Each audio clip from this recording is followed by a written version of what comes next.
We are the third. Sorry, I'm back now. I was using my phone. My network is back now. I hope you can see and hear me. Very well. So welcome. Thank you. So last year, we did compare ourselves with the rest of countries in Africa.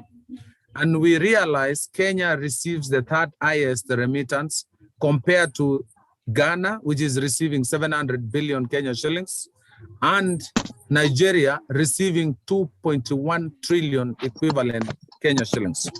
Our target as a Ministry of Labor is to mobilize the Kenyans abroad to at least beat Ghana.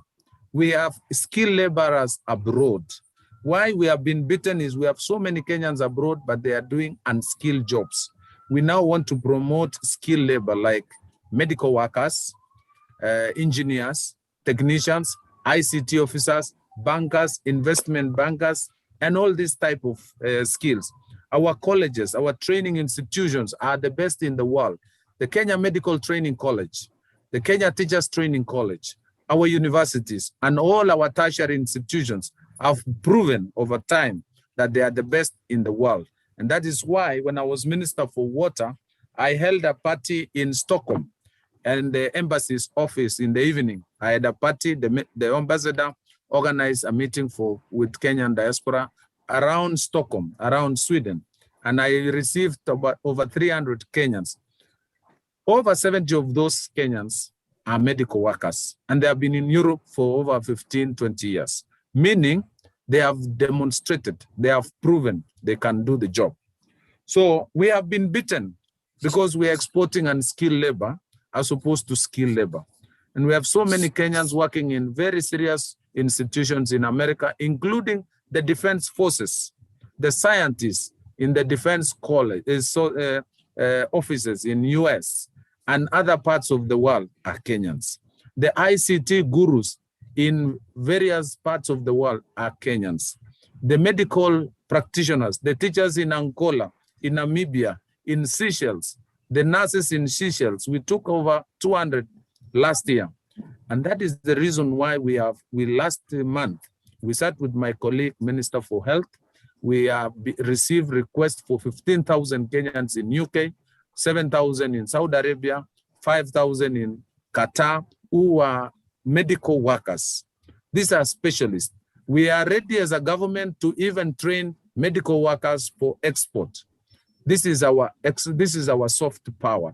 This is our influence. This is our impact in the world. You can imagine, you are a medical worker in a medical facility in UK, St. Elizabeth, and you are treating the Queen, you are treating the Prince, you are treating the Prime Minister. That will create accessibility and acceptance of anything Kenyan, whether it's flowers, whether it's our airline, whether it's our tourist destination. The chain effect of that service is going to impact, and you will see a very big growth in investments in this country because they believe in our human resource. So, ladies and gentlemen, diaspora remittance plays a great role in our economy, ranging from balance of payment through Forex, increased financial inclusion and development through increased savings, enhanced bank deposits, and economic growth through increased diaspora investment. It also drives investment in priority sectors of the economy, such as education, financial services, health, housing, ICT-enabled services, business process outsourcing, manufacturing, and tourism. The Ministry of Labor is strengthening labor migration, and we have developed national policy on labor migration. The policy has focused on 3 key priorities: promotion of good governance in labor migration, protection of migrant workers and promotion of their welfare and their families, and optimization of labor migration benefits in development. And therefore, we want to assure the diaspora, Kenyan diaspora abroad, that we are coming up with policies and programs to ensure their money is safe. The old arrangement of sending money or cash through emissaries or through relatives, we can perfect that process. We can make it safe. We can make it secure. And that is why on 25th of February this year, the cabinet approved 2 critical policy statements, which will lead to enactment of a bill, that is the Kenya Migrant Workers Fund, and also the Unemployment Insurance Fund. All these are meant to protect and secure the diaspora workers abroad. When they come back home after their tour of duty, they have a new life. We can reintegrate them into the society and they can begin a new life. They can settle down. The Ministry of Labor then, working with National Employment Authority, is working with developing has developed a labor migration information system, which I want to challenge all Kenyans abroad to register. Last year, together with my counterpart, Minister for Foreign Affairs, did carry out a survey after receiving so many distress calls from diaspora Kenyans. We managed to bring 4,200 Kenyans abroad who are stranded. And this could not have happened if we had a diaspora migrant fund. And this fund would have been used to demobilize, to bring back Kenyans home. So when we worked together, we established that Kenyans are spread across 32 countries. Majorly, there are still a few in other countries. The ministry also has come up with immediate, medium, and long-term plans for development and management of labor migration in this endeavor. The ministry has developed a program for recovery and promotion of foreign jobs with a target to place 30,000 Kenyans workers in employment abroad, with focus of those who have lost jobs during the pandemic period. It will also entail exploring new job opportunities beyond the traditional destinations of Middle East. In Dubai, we have over 30,000 Kenyans working there. In Saudi Arabia, we have 75,000 Kenyans working there. In Kuwait and Qatar, all of them as unskilled labor. You can imagine when we shift from unskilled to skilled, the level and amount of remittance we will receive. Our target of 700 will be the bare minimum. We can do beyond. We can compete with other jurisdictions like Nigeria, who are leading the world. The ministry has initiated discussion with the Minister of Foreign Affairs on appointment of honorary consuls and labor attaches in key labor destinations: Canada, UK, Australia, Bahrain, Jeddah, Kuwait, and Iraq, based on the survey that we've done. And we have already made a request for 150 million in this financial year to facilitate establishment of these consul offices. The ministry has also put in place efforts to start Migrant Welfare Fund, which I've stated, and this is to provide protection, welfare, and assistance of Kenyan migrant workers during migration, stay in destination countries, and upon return to the country. The specific objective is to provide assistance and welfare services, legal assistance, repatriate Kenyan workers in distress, provide pre-departure training programs, provide Kenyan migrant workers with return and reintegration, and provide counseling services and other social support to Kenyan migrant workers and their families. The ministry has also established a framework and development and implementation of return and reintegration program for migrant returnees, focusing on voluntary and forced return. The ministry is also carrying out employment needs assessment in existing and potential labor destination countries, with special focus on new labor markets for skilled and professional cadres in Europe, America, Australia, Poland, Canada, and Southeastern Asia regions. The partnership and collaboration through negotiation and signing of bilateral labor agreements with key labor destinations. And I want to inform this meeting that we are at an advanced stage with those countries that I have mentioned in signing bilateral agreements. The intention here is to create goodwill and a working relationship, a framework between our country and those countries, so that private and individual job seekers can now engage. The agencies can now engage with agencies in those countries, but with a certain framework. We want any Kenyan, any doctor or a nurse employed in Qatar is paid equivalent to any other foreign doctor or nurse in that country. We want, if you are an engineer working in UK, the government will ensure that you are paid equivalent to any engineer in UK, so that we are not discriminated or underpaid, but we are paid competitive rates that will support the individual employee, but also we are able to extend the same benefit to our source country, Kenya. The ministry is also developing, and we can only address those through bilateral labor agreements, where Ministry of Foreign Affairs, the Attorney General, and Treasury are co-signatories. We are at an advanced stage on those 5 countries. The ministry is also developing and implementing pre-employment services, which include accreditation of skills and professional competency of workers, pre-employment orientation seminar, documentation of overseas employment, and post-arrival orientation seminar. We have changed the way we send our workers abroad. We no longer want to receive distress calls of incompetent Kenyans who have been sent abroad. We want to be sure that any Kenyan boarding any plane to go to any country is capable, knowledgeable, and skilled on the responsibility they are going to do. We want to know who is your employer, who is going to be your eventual employer. What are your terms and conditions of employment? What are your salaries? What are your welfare issues? These things are being done prior to departure.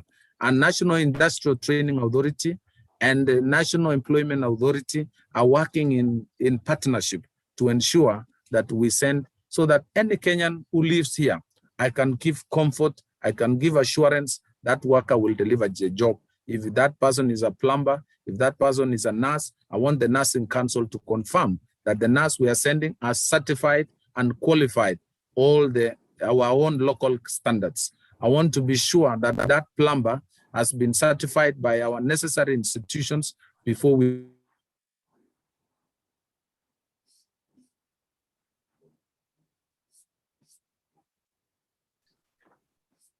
Uh-oh, it got stuck. Just give him a while to see if he'll come back.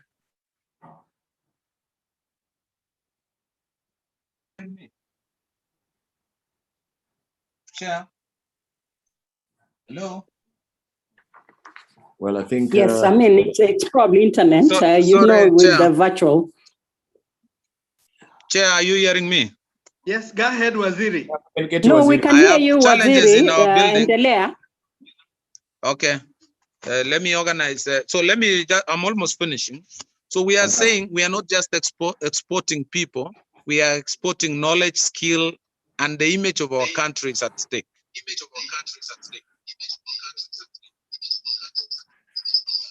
There's a reverberation now, Waziri. Probably, Waziri, your computer is back. You might want maybe to just mute it or use it. Yeah, so that we don't get that feedback. Waziri, you got lost.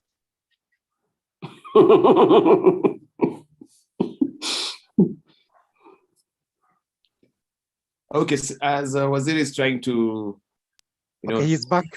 Is he back? Yeah, let me use. Yes, there you are. Are you hearing me Much now? Yes, better. continue. Okay, thank you. So Yes. I was saying we have changed the way we send our people abroad, and that is what we brought in NEA and NITA. So the other issue is that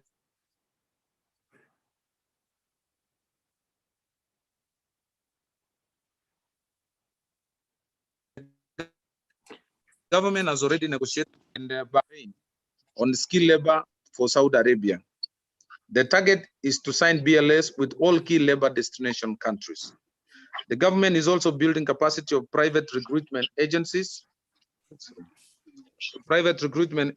through International Recruitment Integrity System, IRIS, to promote ethical recruitment through entire process of recruitment, deployment, employment, return, and onward migration. And we also plan to carry out profiling of skills of Kenyan migrants in key destination countries and to enable the country to continue benefiting from skills domiciled in diaspora for socio-economic development of our country. The government is also developing mechanisms to carry out targeted training programs with local training institutions for Kenyan migrant workers to competitively participate in the international labor market. So ladies and gentlemen, as I go to conclude, we recognize that one of the key problems Kenya in diaspora face is the cost of sending money back home. The cost of sending money to Africa is very expensive, with an average cost of sending money at about 9%, against global average of 7.6%. This is 6% above the target of 3% of Sustainable Development Goals. For example, the cost of sending money to Kenya from selected corridors shows that it is more expensive to send money from within the continent than from outside the continent. For example, the cost of sending US dollars 200 from South Africa is 14.3%, and Tanzania to Kenya is 13.1%, while sending the same amounts from United Kingdom costs 6.6%, in Canada 9.6%, USA 7.5%, and Rwanda 5.5%. The government will explore alternative channels of remitting money and also engage financial institutions involved. Chair, are you there? Hello? Hello? I think I think he was concluding. Hello? Yep. We can hear Yes, there you can hear me. Back again. So the government will explore alternative channels of remitting money and also engage financial institutions involved in money transfer to negotiate lower cost of remittances. We as a ministry will lead in this action, being the mandated ministry, and the government, and we have already opened discussions with foreign Ministry of Finance and the Governor of Central Bank. We have already appointed 2 officers, one in Central Bank, one in the Ministry of Labor, to explore ways of facilitating Kenyan diaspora in remitting their funds. The government encourages you to direct your remittance towards productive ventures, both at the national and county levels. So, ladies and gentlemen, the government therefore calls upon all Kenyans in diaspora to register in the National Employment Integrated Management Information System, identify job opportunities in foreign markets, and share the same with the ministry, transfer knowledge and skills by supporting and mentoring local enterprises for socio-economic development, and support philanthropic initiatives in the country, both at the national and the county level. I would challenge members, Chair, that we are able to participate in the development and welfare of our country. I would encourage Kenyan diaspora to contribute to NSSF, NHIF. These are public institutions. These are institutions that when foreign diaspora Kenyans invest, they will support Kenyans locally. When you contribute through NHIF, you support your families here at home. You support the medical facilities here at home.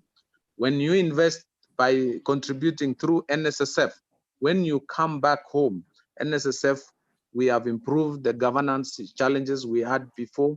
We have now growing this fund at a rate of 20 billion per year because of the governance. We now have fund managers, and we also have banks who are holding funds. So we have separated fund management and custodial services. We have now trustees that are listening to advice from the 2 experts, and we have nominated at least 4 leading fund managers and custodial services who are Tier 1 banks. So the old story of NSSF is gone. So we encourage you to invest in our institutions, invest in our country. You will be contributing towards changing the lives and the development of our country. So with those few remarks, ladies and gentlemen, I look forward to deepen engagement with all stakeholders. I will be, as soon as COVID is managed and controlled, we will be visiting a certain identified countries to rally Kenyans who are abroad towards supporting in their country back here and creating new opportunities for other Kenyans. I'm challenging you to also look for opportunities to support our young people who are graduating back home. I guarantee you my resolve to champion labor migration, and hence welcome and accept the invitation to be migrant labor champion to promote this agenda. It is now my duty and pleasure to declare this webinar officially open. Thank you very much. Waziri, thank you Waziri. so much. Waziri, it's virtual. We can't clap. Yes, tuna clap hapa kidogo, but there were quite a number of I think we can nuggets of clap. We clap information our hands. that you've shared hands now. with us.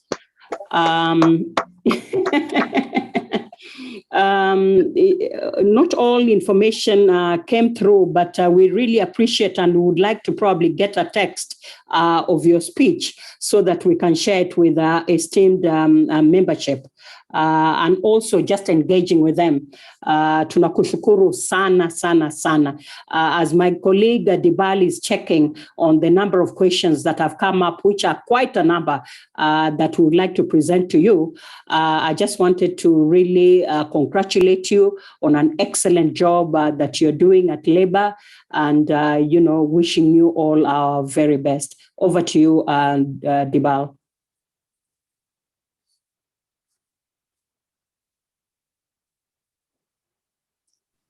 Dibal, can you hear?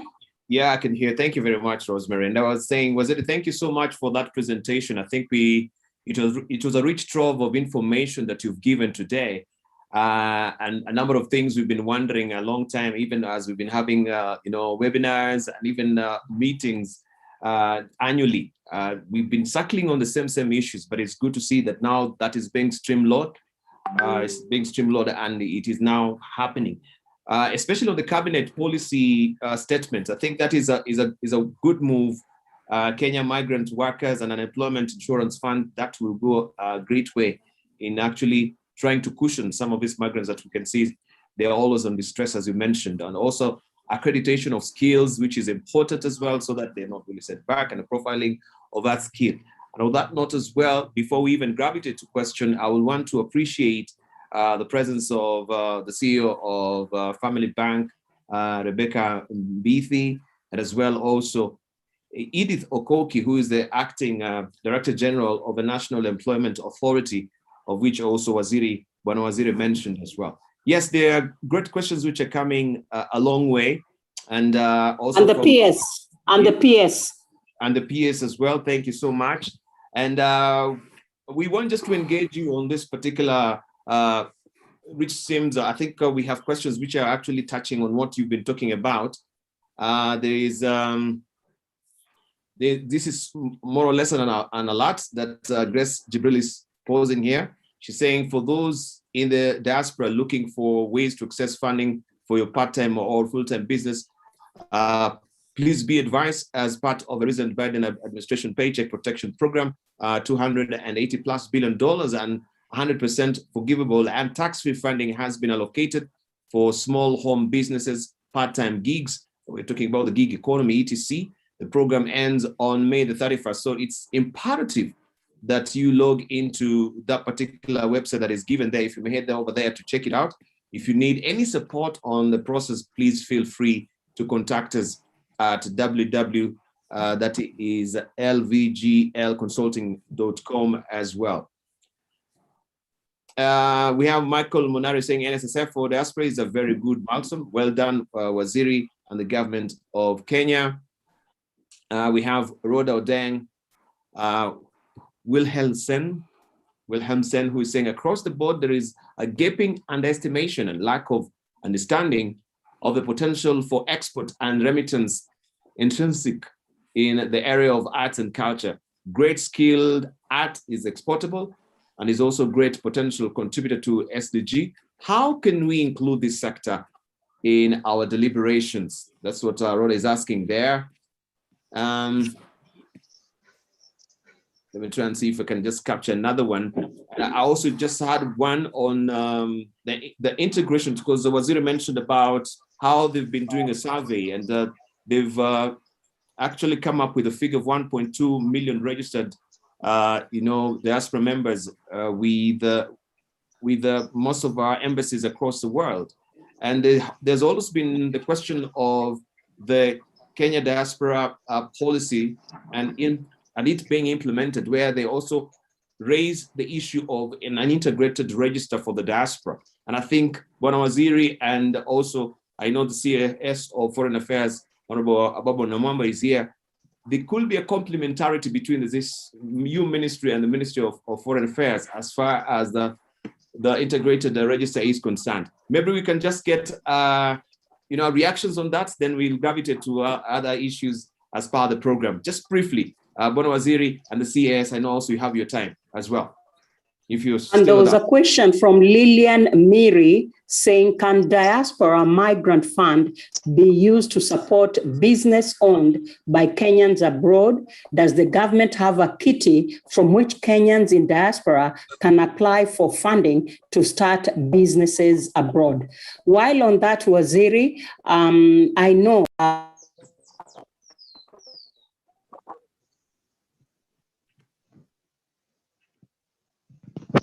sorry, Rose, if you may just unmute. I think you've accidentally muted yourself. Rosemary? Muted me. I was just, can I repeat the question? I was saying there's a question from Lillian Miri. Can Diaspora Migrant Fund be used to support business owned by Kenyans abroad? Does the government have a kitty from which Kenyans in diaspora can apply for funding to start business abroad? And while on that, I was saying that the Philippines, and I think Waziri cited it, Philippines and India has done very well. In fact, there was a joke that was going around on WhatsApp that said, about the Prime Minister of India when he was asked what he has done well. And he said, the Home Secretary in UK is from India. The head of Microsoft is from India, and Google is from India. So they've done very well. Let's tap into that. The template is there. How can we also empower our own Kenyans at home and in the diaspora to tap in some of these opportunities that are there? And you said our education is really top notch. Over to you, Waziri.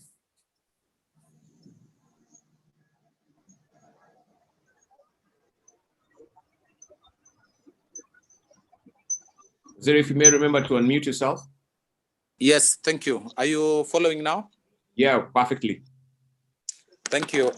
Number one is this directive by cabinet was done on February 25th. And the plan we have now is to put together a piece of paper and draft this information, working with International Labour Organization. We are going to come up with the Migrant Workers Welfare Fund, which is going to be contributory, and it's also going to, we will be talking to the diaspora workers and the employers and also government, where we will persuade government to also put in some seed money. So as we speak, we have not established this fund. This is a work in progress. We have just gotten this directive. I believe in the next 2-3 months, then the draft paper will be ready and we'll be able to share with yourselves. And I want to assure the chair, even before he leaves Kenya, I'm told he's around, then we need to have a courtesy call, maybe 2 or 3 people, so that we can agree on the way forward for this on these plans. Number 2, you've also asked whether we have any fund or kitty as a government to support business in diaspora. As we speak now, we don't have. And this diaspora fund is going to accommodate some of these suggestions. It's going to include investments here, and because the contributors are going to come from diaspora. Look at a situation like this. If you agreed, the 4 million Kenyans, we have 1.2 registered, but we project 4 million are abroad. If those 4 million Kenyans could contribute only 1,000 shillings or even $10, you can imagine how much you will be beating even NSSF, our own fund, which is receiving contribution from over 1 million people. And this is the fund now that will be agreed on how it will be utilized. Our objectives have already set out. And I will be able to share my presentation to the chair if one comes visiting for a courtesy call. So that is my response, and thank you very much. But you have mentioned examples and the joke of India. We have Obama as a country, and this is one of the migrant exports we have done. We have ruled America. We can rule the other sectors: energy, health, defense, ICT, and even security across the world. Thank you very much. Thank you, Waziri. Right, let's just continue with the program pace, and we want now to move on to just mute. Thank you. You're doing it from the cat. Charles, if you may just mute yourself so that we can continue the program, please. We're getting your feedback.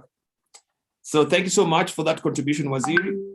We want to hear now from Johannes, that is Johannes Tesfu of Pangea Trust. Pangea Trust program and plans. We want to hear about the prospects and opportunities in the MSME sector for diaspora and foreign businesses. And I want to just give you 8 minutes as well, Mr. Tesfu, so that we can hear from you. Then we'll be able to tease out some of the salient points you'll have raised and also question you along the way as well. Over to you.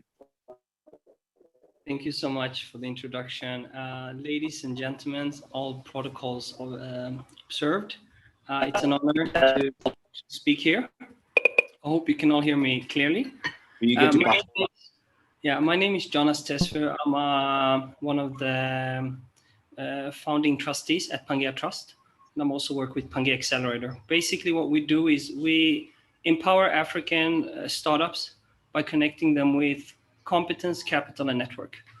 We also work very actively with the African diaspora as part of both training them, into how do you invest in startups, which is very different from, for example, investing in stock exchange and whatnot.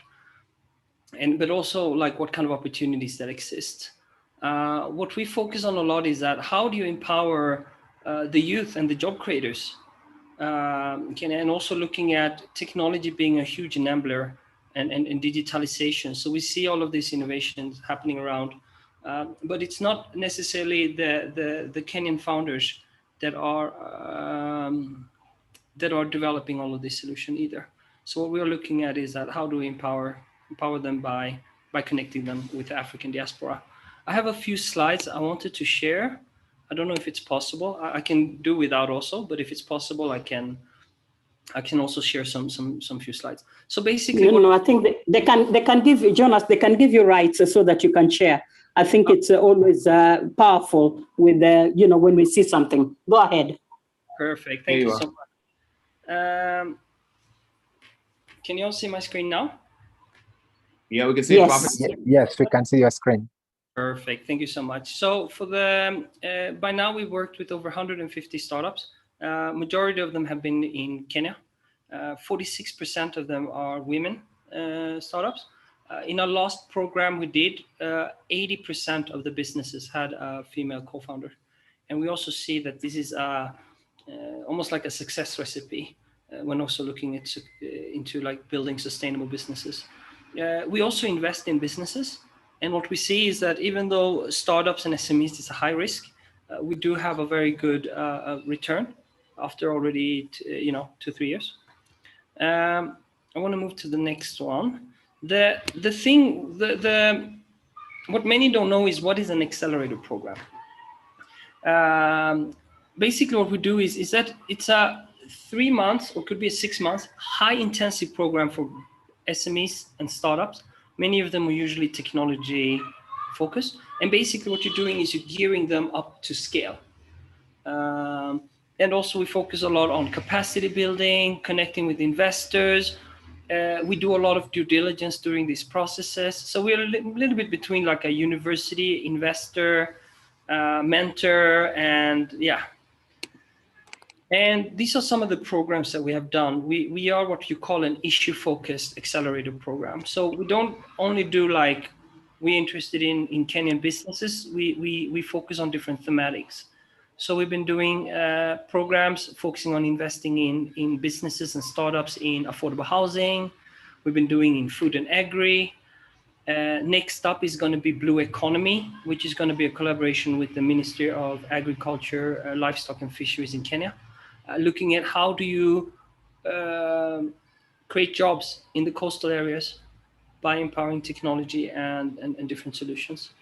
We're also doing a program next with the World Food Program, and generally try to work by building bridges. Obviously, the African diaspora is our main stakeholders, but we also connect, for example, we have created an innovation partnership between Kenya and Norway, where we are connecting the startup ecosystems in Kenya and Norway and looking at what are the synergies, what are the learning, capacity building.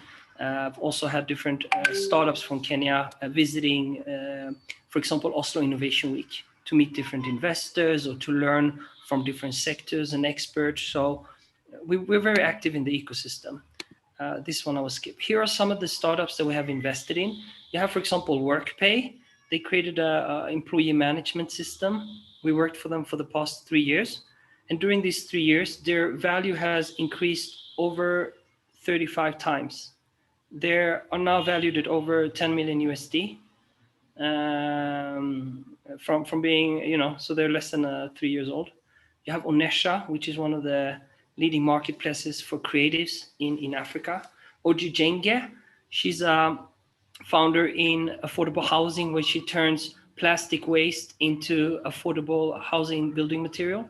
She recently got appointed from UN Environment as a young Earth champion and employs over 100 youth collecting plastic and almost has her own waste management system.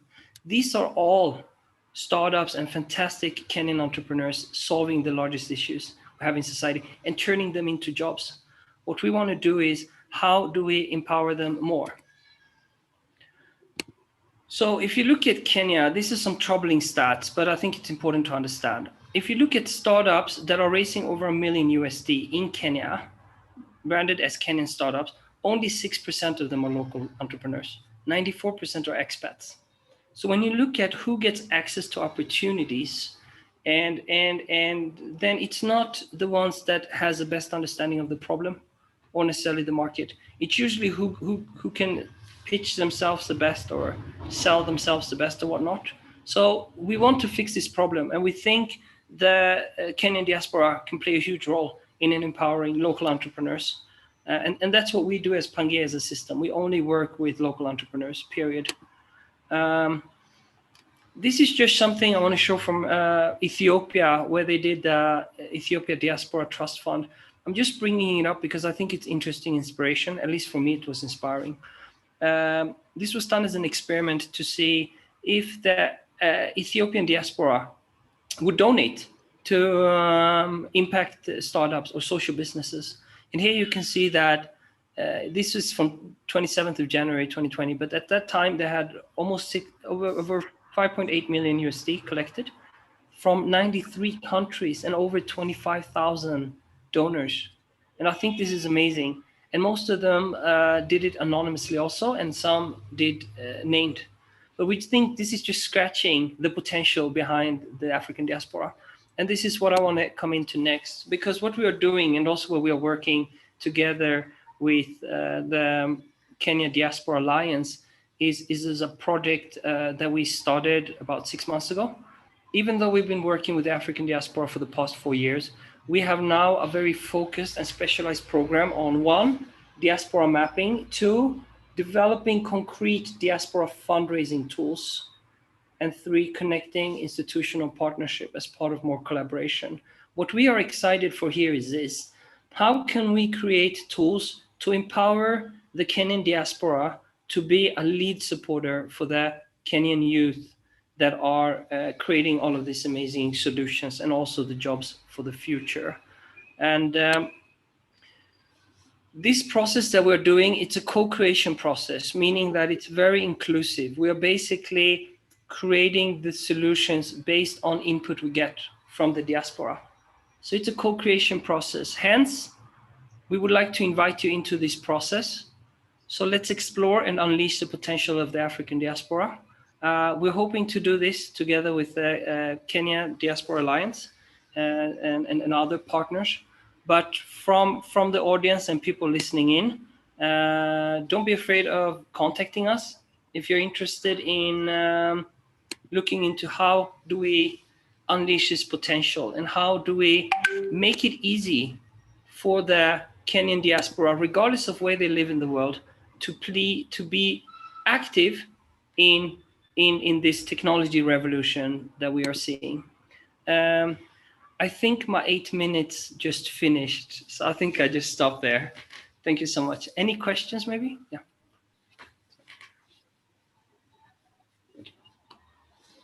Thank you, Jonas. Yeah. Yes, Rosemary, you want to go?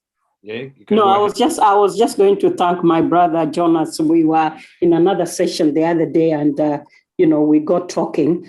I worked in Eritrea when I was based in Addis, so I know some of the challenges that are out there. But of course, he's in Nairobi now. We've adopted him as a Kenyan. Thank you very much, Jonas. Really, that was really very informative.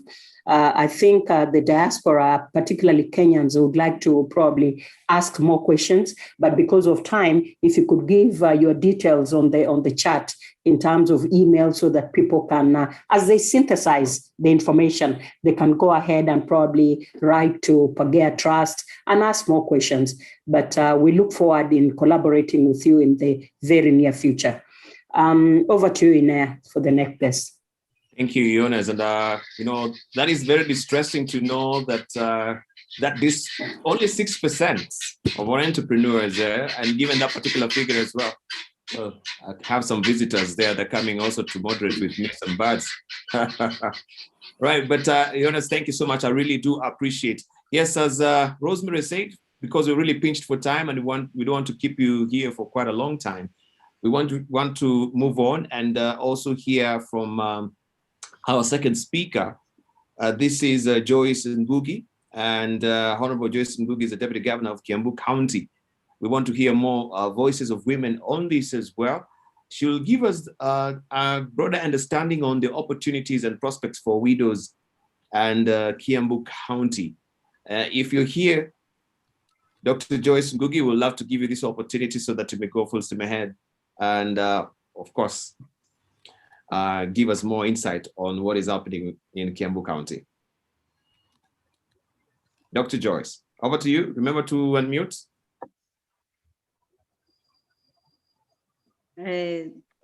Our Cabinet Secretary, who is a guest of honor, other dignitaries, all participants, good afternoon. I think it's already a good evening. I must say that I'm very grateful and thank you to the organizers of this initiative. And I'm proud to be a participant today on the opportunities and prospects for widows, and especially Kiambu. I want to say that in Kenya, there is an estimated 18 million widows, which comprise nearly 15% of the population. And mostly rural widows remain disadvantaged by various factors like harmful cultural practices and high levels of poverty, which unfortunately has started spreading to the capital cities, to the urban areas, especially in our slums. And I would say that widows suffer three main violations of their rights, which put the widow and her children on the poverty platform, and that is disinheritance, discrimination, and harmful traditional practices. Widows suffer several severe life-threatening issues like poverty, hunger, sexual abuse. Social exclusion is reinforced by the economic hardship confronted by the widows. And one of the reasons for social exclusion of widows is that they are considered a financial drain on their families. In the first place, lack of skills from women themselves in a position of active, it puts them in a position of acute dependency on their husbands, and therefore death of husbands puts or leaves the women without a breadwinner, which affects them economically, socially, psychological. And the problem is aggravated due to lack of economic and social support from other family members and the community. Economic deprivation is further exaggerated by lack of education, the age for those who are left very young, and above all, cultural norms restricted to mobility and even employment opportunity for widows. Needless to mention, those who get embroidered in very, very nasty court battles.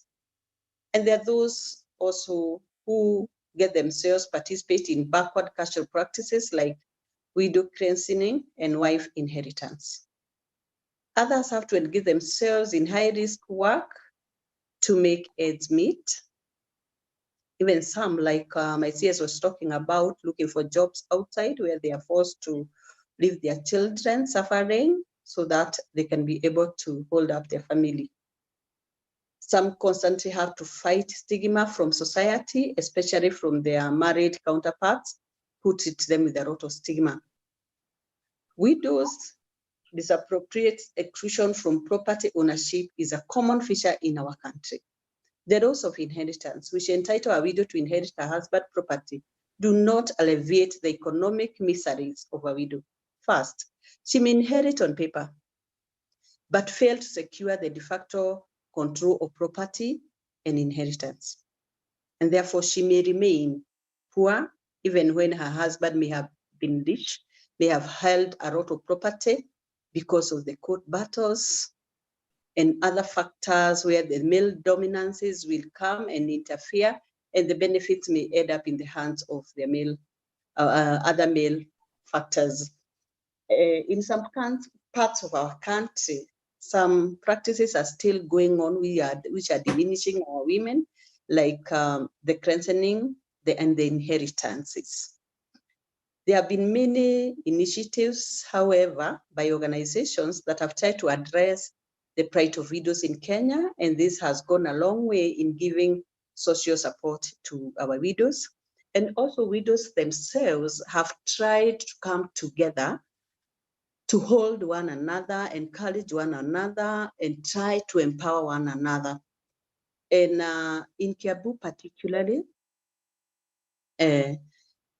we have a group called Widows for Widows Consortium, where I happen to be the chair.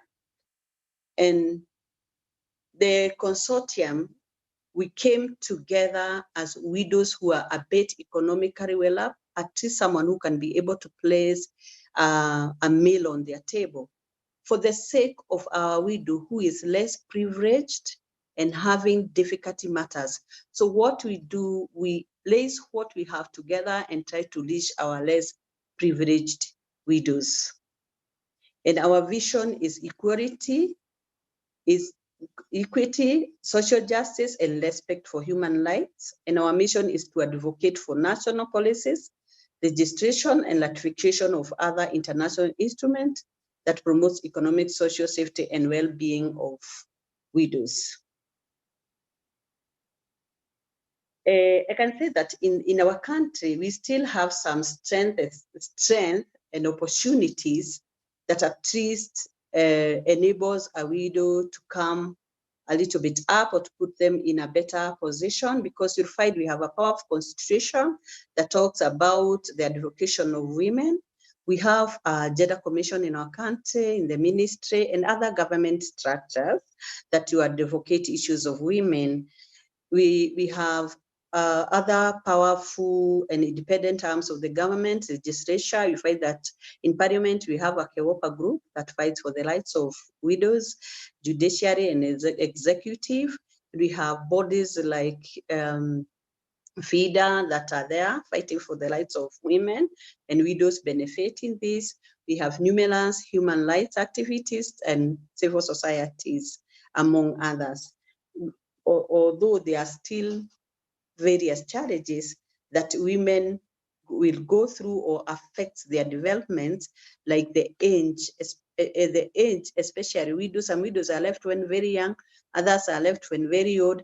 So bringing up the gap for them to come together is still an issue. Low levels of education is an issue that makes them not even understand what their rights are, or even how to to move on with their lives. There's so many also, many street families in our country, many broken homes, and therefore the single-headed families where women are raising the families single-handedly become too much even for the societies and for the bodies that are working together with women. And this is where we find that a widow gets lost within the large community and the high population. However, when we look at an African woman, it's always portrayed in a picture where we'll find a woman carrying a baby at the back, another one held at the head, there is a basket or a pot on the top, which portrays a very hardworking African woman, and that's how our women are in the country and even in our Kiambu County. And therefore, what it tells us is that women will not need pity, but they only need empathy and opportunities. If we give them opportunities, they will improve. They're given some financial support, women can multiply this and improve their resources. Actually, I want to congratulate my presenter who is from the bank, Titus Muiga. He talked and said some of the customers that they trust most are women, and these are the customers they serve most, because women are people you will empower and they enlarge. Women are people you will support and they grow. In fact, only even supporting them from what the rituals they've learned from the indigenous knowledges of their grandmothers, their grandfathers, their parents, their communities is enough for them to become entrepreneurs. As it is written there, or I was said by our MC there, being the Deputy Governor of Kiambu County, I'm also a chair of the Widows for Widows Consortium. And I'd want to say that it is one that has made us to be able to identify the less privileged widows. And in the county, we have few measures that we are trying to handle the widows and try to change their lives from worse to better. So we have not done much. And I can say that women are being facilitated to register cooperatives, societies, where they are taught how to save their money, put them into their businesses and enlarge their small businesses. And Kiambu being an agricultural country, there are various organizations, and one of them being Kiambu County, that supports women with seeds of high quality, supports them with fertilizers and other agricultural materials. There are also many other organizations that are helping them set up small cottage industries. We also try to identify markets and building market linkages for them. Like now, there's so many women now who have engaged into bidding work, and markets have been provided for them to sell their property. There's a lot of introduction of digital technology in the trade based on the controlled movement due to the spread of COVID-19. I want to say the government of Kiambu itself has been working in collaboration with KCB Bank, giving loans to SMEs with very low interest rates, whereby the county government becomes the collateral. The individual does not have to have the collateral. And also the county works together with the Kenya National Chambers of Commerce to give loans to those who have been affected by COVID-19 pandemic. And the only thing is that you're gonna have to prove that you've been in the business for a year or since when the pandemic struck.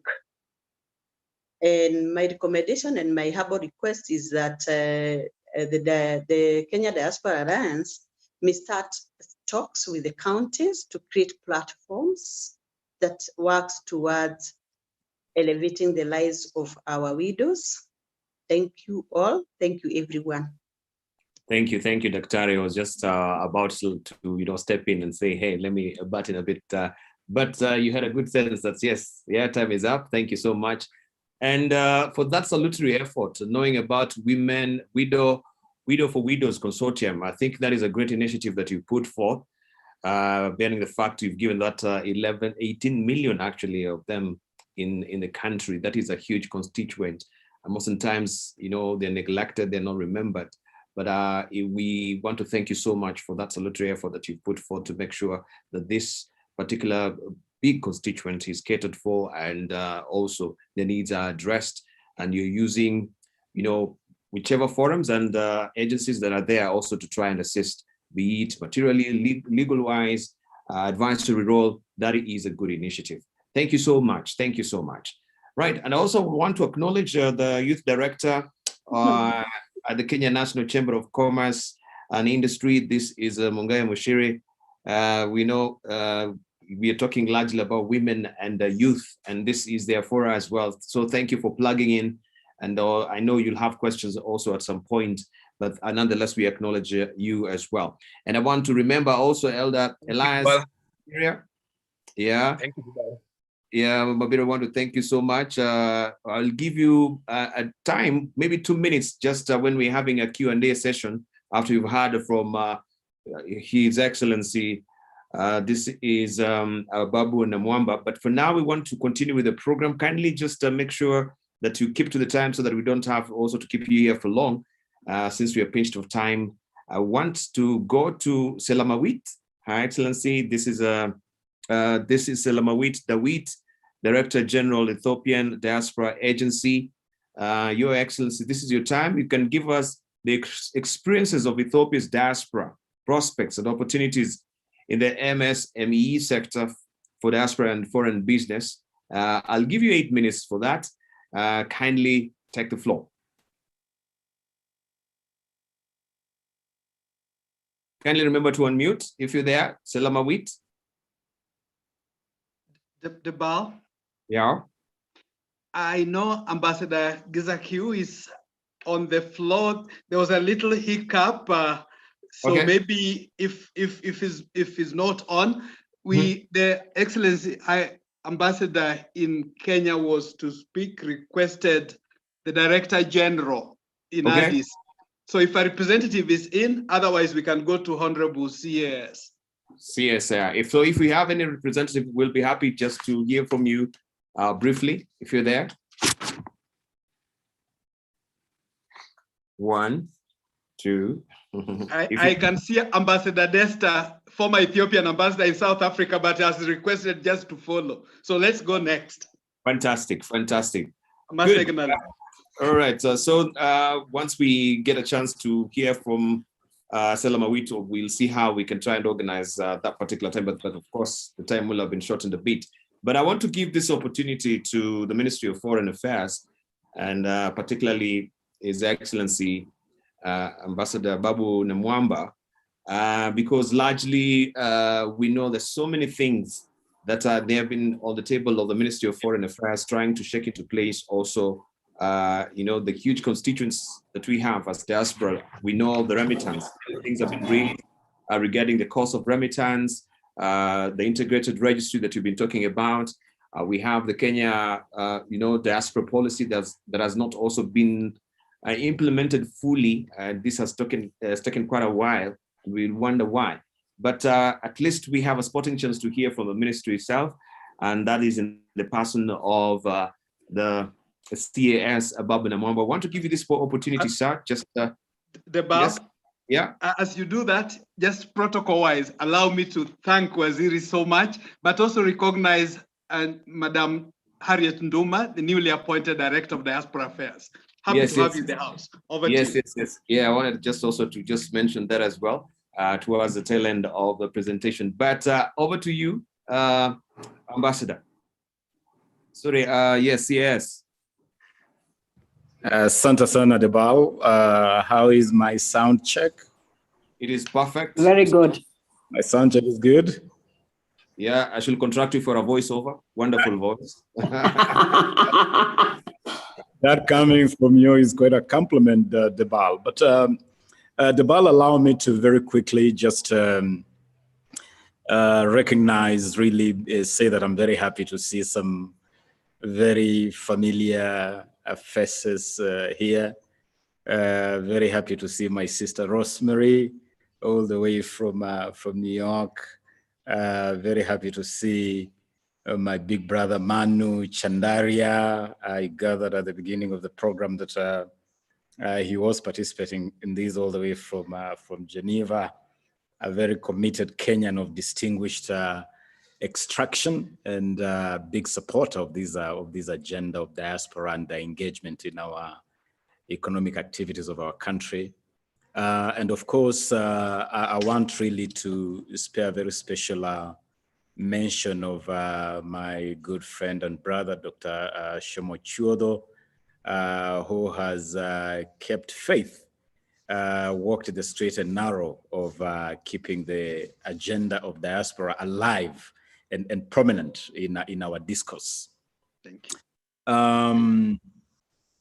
From the outset, let me say that in the context and in the spirit of the whole of government approach as a policy of the government led by His Excellency President Uhuru Kenyatta, I will be associating myself with a lot of the sentiments expressed by my brother, Cabinet Secretary for Labor, Simon Chelgui, and just to confirm that again, in the context of that whole of government approach, our two ministries are pretty much joined at the hip, and we work very closely together.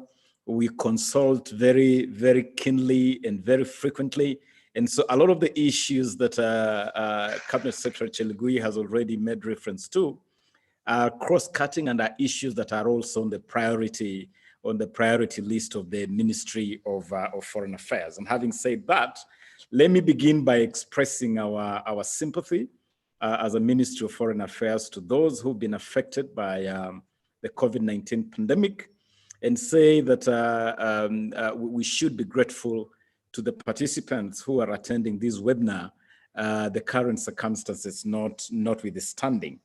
And I want to thank in a very special way the Kenya Diaspora Alliance, the Diaspora COVID-19 Task Force, the DCTF, Women in Business, Kenya National Chamber of Commerce and Industry, WIB, the Kenya National Jua Kali Federation, and other partners for really putting this event together and inviting the Minister of Foreign Affairs to be part of this.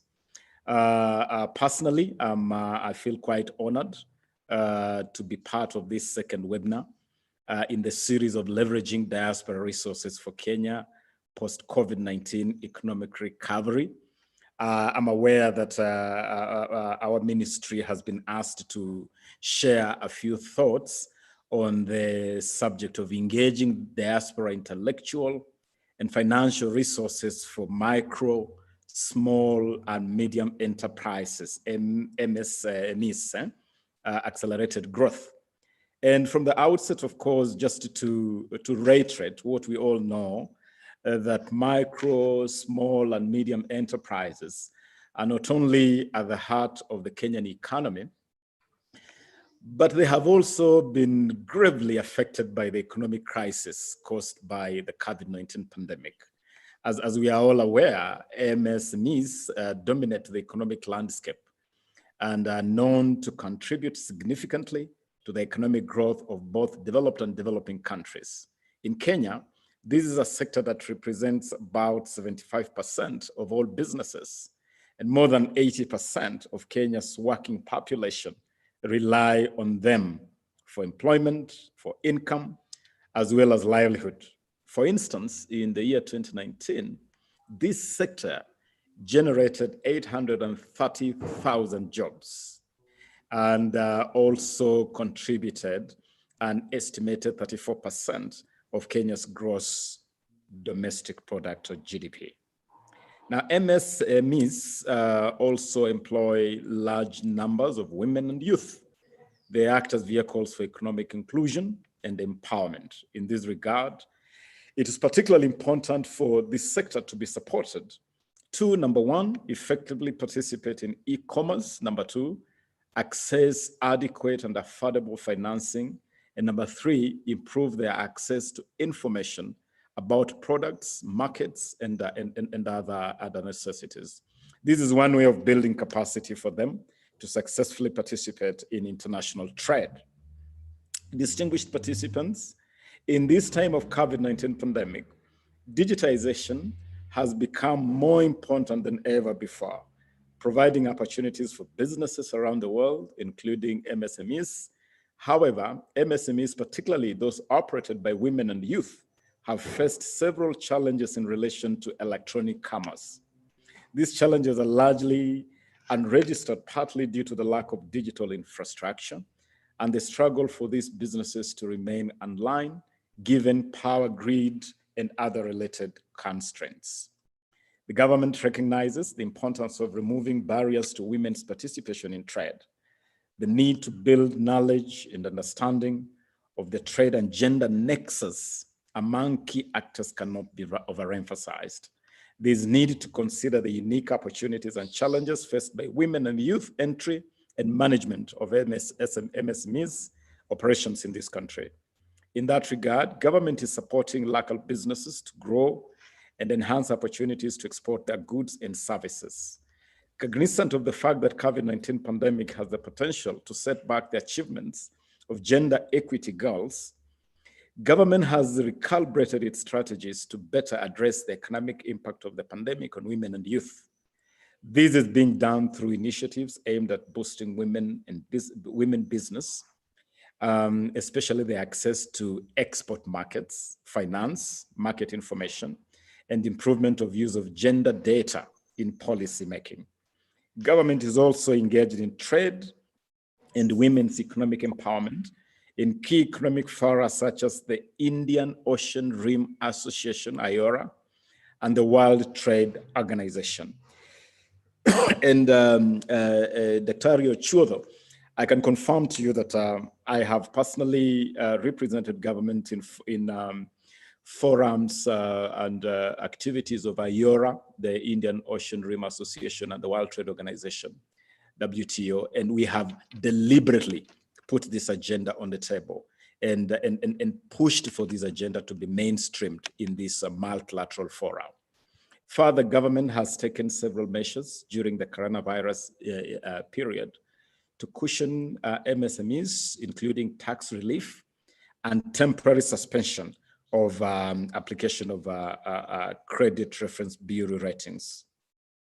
You'll also be pleased to note that government has prioritized support to MSMEs in recognition of the sector's importance to the economy. For instance, MSMEs enjoy policy backing that allocates 30% of all government procurement to youth and women enterprises. The Buy Kenya, Build Kenya policy aims at creating market for Kenyan goods and services, most of which are produced by this MSME sector. Now, further, government is opening markets by negotiating bilateral, regional, and multilateral trade and investment agreements to expand opportunities for MSMEs in addition to the bilateral agreements. Kenya is a member of several regional and multilateral bodies such as the EAC, the East African Community, COMESA, AFSTA, and WTO, amongst others. Recently, Kenya concluded an Economic Partnership Agreement, EPA, with the UK, and negotiations are underway with the USA for a free trade agreement, FTA. These are all efforts to support MSMEs and other business entities in Kenya. Distinguished participants, Kenya has a large, young, and educated population, as has already been reiterated by my colleague, C.S. Chelugui. And this population is largely unemployed. Reason why many Kenyans have found their way out of the country as they seek for opportunities to support themselves and their families back home. Currently, the number of Kenyans abroad, as again indicated by C.S. Chelugui, is estimated to be pretty much around 3-4 million and is constantly growing. The Kenyan diaspora possesses immense resources which can greatly contribute to the transformation of our country as envisaged in the Kenya Vision 2030. Part of these resources include inward formal remittances, which according to the Central Bank of Kenya, despite the devastation of COVID, rose to a record high of $3+ million in the year 2020, up from 2.7 in 2019, an increase of 10.7%. Suffice to say that Kenyans in the diaspora make a significant impact on our country's development through remittances, investment, philanthropy, skills transfer, and more. Indeed, remittances are arguably the best measured contribution that they make. There is growing evidence that remittances can play a leading role if systems are designed to attract migrants to invest in home enterprises, thereby generating employment. Leveraging on remittances for enterprise development can thus provide a viable option to accelerate economic growth in Kenya through MSMEs and address the challenge of poverty alleviation through labor-intensive, productive, and innovative employment generation. Although we recognize and value the development potential of diaspora remittances, transaction costs for money transfer remain high, and this is a hindrance to the inflows and financial inclusion. In this regard, the Central Bank of Kenya, in collaboration with the Ministry of Foreign Affairs and the Kenya National Bureau of Statistics, is currently conducting the first ever online diaspora remittances survey, the DRS. The survey aims at collecting valuable information on remittance inflows to Kenya to help guide policy with the objective of boosting the role of remittances in supporting the economy and livelihoods. The vital information to be collected will include efficiency and cost of alternative remittance channels, difficulties encountered in remitting cash or non-cash transfers, availability of information to Kenyans in the diaspora about investment opportunities in Kenya, and the usage of remittances received. Once concluded, this survey will go a long way in boosting remittance inflows and financial inclusion at all levels. I call upon the Kenyan diaspora to partake in this important online survey that is instrumental in mainstreaming the diaspora into the national development process. Government recognizes the importance of creating an enabling environment to attract diaspora engagement through investment, knowledge, skills, and technology transfer.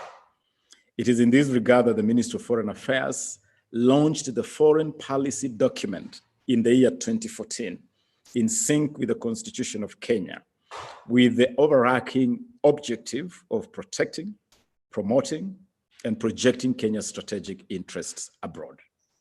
The diaspora pillar of our foreign policy is recognized as a major enabler in the growth of our economy and a critical factor in the achievement of our overarching vision of a globally competitive and prosperous Kenya by the year 2030. Let me just say that because there was a question on where we are at as regards the diaspora policy, and just confirm to the participants that the diaspora policy, since its launch in the year 2014, has now been mainstreamed in the core business of the Ministry of Foreign Affairs. Indeed, the ministry has a whole directorate dedicated to affairs, issues of the diaspora. And with me in this webinar is actually the director of this particular directorate. Harriet is with me, who is responsible of driving that agenda. And it is her core business to drive the implementation of this diaspora policy at the ministry. Harriet, you're here, and you may want to be part of this conversation when the discussion opens up. Now, ladies and gentlemen, the enormous potential in skills, knowledge, and expertise of Kenyans living and working abroad is what the country needs to leverage for national development. In this regard, the Kenyan diaspora is continuously being encouraged to look out for investment opportunities in Kenya in the areas of their expertise, which will enable them to pool resources and to invest in our motherland. Professionals back home are equally interested in tapping the skills that the diaspora may have acquired abroad, which can be used for the betterment of our nation through the transfer of skills and knowledge. The Ministry of Foreign Affairs 2014 National Diaspora Policy that I have already made reference to seeks to harness and maximize the potential of Kenyans abroad to contribute to Kenya's transformation agenda, while at the same time meeting their needs and expectations through a mutually beneficial and lasting partnership by mainstreaming and empowering Kenyans abroad to effectively make significant contributions to the development of their country. Ladies and gentlemen, for far too long, we have depended on non-citizens to package, manage, market, and consume our tourism products. We need to change this narrative so that the Kenyan diaspora is at the core, not just on promotion of our excellent tourism products, but also being major consumers whenever on holiday. The diaspora, through the One Diaspora, One Tourist initiative, is challenged to endeavor to bring at least one friend to visit Kenya every year to boost the growth of the MSMEs in the tourism sector. Let me conclude, distinguished participants, by underscoring the importance of the Kenyan diaspora to serve as market entry facilitators, importers, distributors, and co-investors targeting global markets. Already there exists policy frameworks and other initiatives to support diaspora engagement with the MSMEs in Kenya. Economic pillar of Vision 2030, which emphasizes the need to boost science, technology, and innovation by increasing investment in research and development, as well as the Big Four agenda, which emphasizes manufacturing, universal health coverage, food and nutrition, and affordable housing are some of the areas that the diaspora can leverage their capacities and capabilities for national development. And as I said, under the whole of government approach, we work in sync. Whether you're coming through engagement with the Ministry of Labor or the Ministry of Foreign Affairs or agencies under these ministries like the National Employment Authority, I'm glad to also recognize the presence of Edith, the head of the National Employment Authority. Whether you're coming through, whichever direction you're coming through, under the framework of whole of government approach, we will be available and ready to engage with you to drive this agenda forward. Thank you very much. Asanteni sana, and I wish you fantastic deliberations moving forward. Thank you, Honorable Babu Namwamba, my brother from Budalangi. I'm very proud of you, what you're doing at MOFA, Ministry of Foreign Affairs, raising our flag high. We're a small constituency, but very powerful. I must say, but again, really. You can say that again. But we make the loudest noise. And I know you're proud of me as I am of you, really. We go a long way. Thank you. Thank you so much, Mheshimiwa. A burning question, and I would be remiss if I don't bring it up. And I just wanted you to quickly comment on it. I know it's still very, very raw, and this is the issue of dual citizenship, where there is a bill, I understand, where some of our, eminent, experienced Kenyans who hold dual citizenship, how they got it either by birth or what have you. And here I have in mind our ambassador in South Korea. This bill is going to be injurious in the sense that if you hold a dual citizenship of another country and Kenya, then you're eliminated in being in the running for consideration for opportunities to serve your country, the country we all love, Kenya. So, I would really want you to quickly comment, because this is something that has been going around in the WhatsApp group, and there's, people are very, very unhappy. And also at the same time, acknowledge my sister, Harriet Nduma. We have many questions, and we really want to encourage that open door policy where we can write to you or invite you to participate in the many diaspora organizations that we participate in. I belong to quite a number of them, you know, the Kenya diaspora, there's some of them tribal, when we want to bring some of our relatives who have passed on home, fundraising, that sort of thing. But back to you, Waziri. Asante sana. Thank you, Rosemary. And for the avoidance of doubt, Rosemary, let me confirm that I'm very proud of you, proud of the professional you are. As a daughter of the land of lions, you should tell everybody here, but the land actually means the land of lions. So when you hear us roar, we have no choice but to keep roaring. And Rosemary, of course, very, very proud of the work you're doing, and really great to see you here. Now, very, very quickly, it is the policy of the government of the Republic of Kenya to fully recognize, implement, defend, and protect the right to dual citizenship. Because dual citizenship is among the core rights, constitutional rights of every Kenyan citizen. And therefore, for the avoidance of doubt, at the ministry and both as a government, we are very committed to ensuring that dual citizenship is recognized and protected.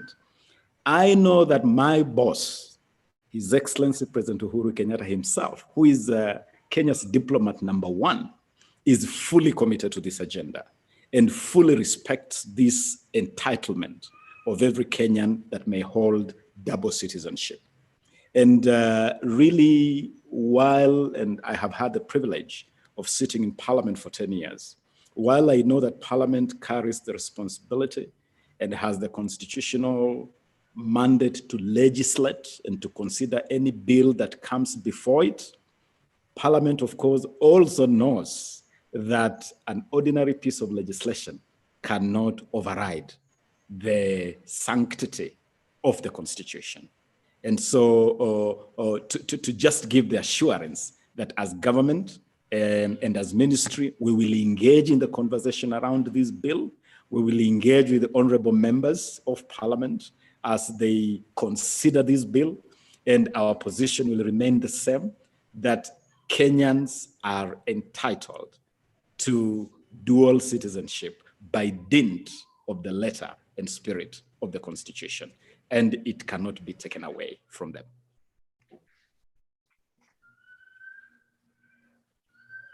Thank you. Over to you, Diba. Thank you, CS Ababu Namwamba, for answering that question quite cogently. And just be reminded as well that Bona CS has actually said that, the ministry has put out a survey, that is a diaspora remittance survey that is currently running online. You might want also to just engage and of course participate on that particular survey. And a challenge to diasporans as well, in the spirit of boosting our industry, that is a tourism industry. One diaspora, one tourist initiative is a good initiative. So make sure also you piggyback on that and make sure our tourism industry, which is now quite affected by COVID-19, is back in shape as well. Right, for the interest of time, we want to continue swiftly to the next speaker on the program. And we have the great fortune and pleasure of hearing from Professor Losenge Turop, who's the chairman of Uwezo Fund. And Uwezo Fund co-financing, that is opportunities and prospects in the MSME sector for diasporas and foreign businesses. Professor, if you're on, kindly take on to the podium so to speak. Thank you. Can I be allowed to share my screen, please? Yeah, please. Go full steam ahead, sir. I'm trying to. Can I get the right? Yeah, kindly, the technical department. You can share the rights. Yeah, you're a co-host now, sir. You can. Very good. You can continue.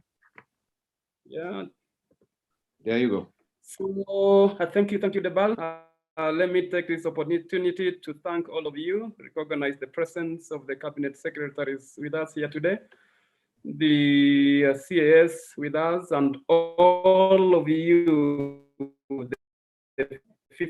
the 153 that I'm seeing still virtually. I recognize all of you. So let me just start by telling you what UWESO is all about. Do I have the right to scroll, or somebody can do for me the administration? Yeah, you can actually scroll. It's good. Now it's moving. So UWESO, let's just start. UWESO is an affirmative fund by the government of Kenya that is housed in the Ministry of Public Service and Gender. And Professor Margaret Obia, who is the head of that ministry. So it's an affirmative fund that is set by the government of Kenya to support certain segments of our society, specifically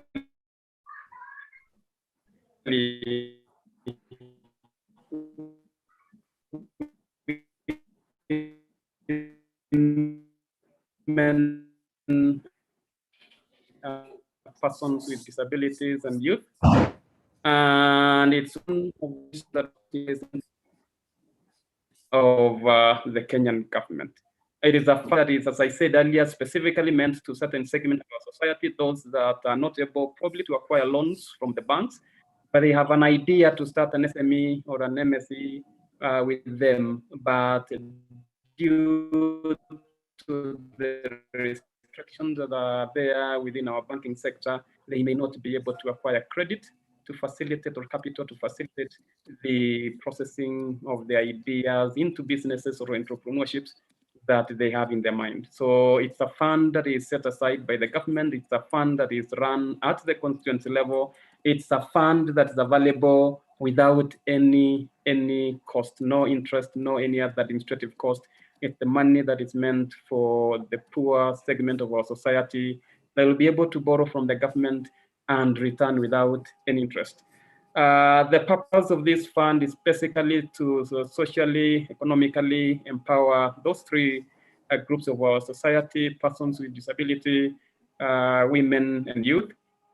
And the objective of this fund was specifically to finance those two groups to start entrepreneurships or enterprises that they can be able to run at the lower grassroots level as a Vision 2030 program. It is also meant to generate employment for the youth. It is meant to generate employment for women. It's meant to generate employment for persons with disabilities. And it is also as an objective, a model that was developed to develop in funding frameworks for community driven initiatives or community driven, structured in such a way that the president is the national champion or the national patron. And then the county member of parliament, which we commonly refer here as the women rep, is county patron. And at the constituency level, the MP of the National Assembly is the patron. So, and at the bottom, we have the secretariat that is run from Nairobi. And we have a constituency UWESO Fund Management Committee, which is selected by the two National Assembly members, that is the County National Assembly member, which is a women rep, and the constituency National Assembly representative, which is the area MP. So the secretariat basically runs the fund at the grassroots level, at the constituency level, where they will be able to select groups, identify groups that are viable businesses, and assess the feasibility of their businesses. The proposals are developed, and those proposals are sent to the board. The fund is managed by a board, an oversight board that is appointed by the minister and the president to oversee the activities of the fund. So there is a cycle where we probably get or receive, as I said earlier, applications from the communities. And the quite important is that the only requirement is that so far we are not funding in case of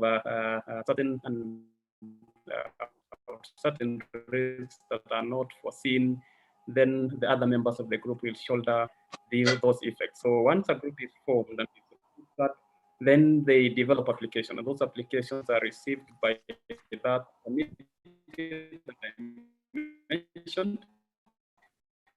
And the committee scrutinizes the documents and it's sent to the secretariat, where the secretariat scrutinizes further and sent to the board, and the board only approves the recommended proposals, and that funds are set they are sent or released to the specific groups through the area MP or through the committee that I mentioned earlier.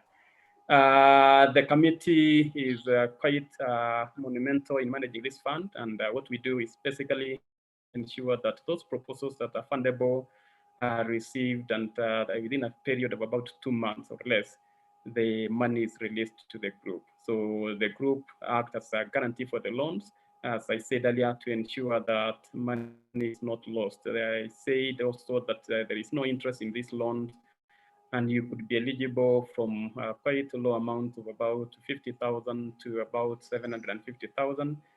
Currently, we are pegging at 500,000. So you progressively apply for a small amount so that you test whether your SME will be able to repay, and if it's able to repay within the given time period. Normally, the loans, we give the loans, and we give them a grace period of 6 months, so that the business runs for 6 months and you start repaying, and we give you a repayment period of 2 years. So it's quite a relaxed type of loan, slightly different from the commercial banks, in the sense that you have quite long grace period to repay. You have also quite long period to pay the loan, and you're eligible to the next amount. So if you take, for example, 50,000 Kenya shilling as an amount that you've applied for in the beginning, then you can probably apply for 150 if you repay that amount fully. And after another period, you could progressively continue borrowing until you are in a level of about 750. And from there, I think that you have now the muscle to be able to borrow from the banks. And if you have an interesting business idea, then we link you to the right industry so that they can be able to nurture you into a full-grown startup. So the fund, so far, we have disbursed about 6.55 million Kenya shillings. And we have trained, when you get the loan, we get support from the government to train those groups on business plans, on certain aspects of group dynamics, a certain aspect of business and business planning. And from there, we expect you to start the business and repaying the loan. The major challenge that we have gone through is the repayment of the loan by the groups, particularly in difficult times like this time of COVID, where businesses are scattered by various restrictions, conditions that are unpredictable, and repayment goes quite low. On average, maybe 40% of the repayment of the amount that we give in. So we have also been able to revolve quite an amount that get into the SMEs and come out to the banks. And probably I did not mention that once this money is revolved, it actually remains at the constituency level and the bank account at the level of the constituency. And we can only be able to, in collaboration with the committee and the area MPs, be able to release the money to the individuals or individual groups at that level.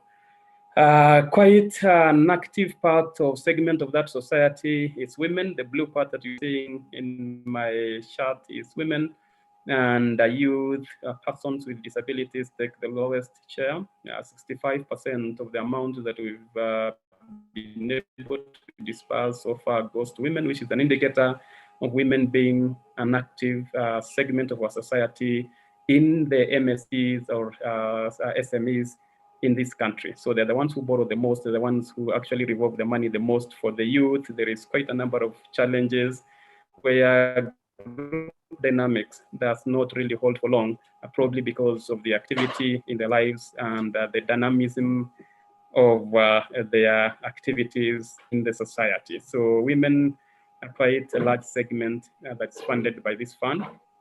And repayment, as I said, is a little bit low right now, but we're putting structures in place where administrative structures of the government are involved in ensuring that the beneficiaries pay back the money so that we continue revolving the fund. For us to be able to manage this fund optimally, we think that partnering with private sector is quite important. Diaspora may play a role in supporting, particularly in cases where we require training of groups. And actually, it becomes quite important to ensure that those groups that benefit from these loans will be able to know exactly how those businesses are going to be profitable and how they'll be able to pay the loans. Mind you, we had said that the target beneficiaries do not have capabilities of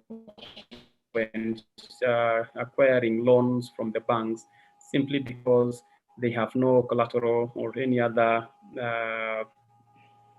means of ensuring that the banks will be satisfied they'll be able to repay the loans. There is also probably a need for resource mobilization. And what we are saying in this case is that for us to be able to have this fund remain sustainable, we need to adapt for the market needs.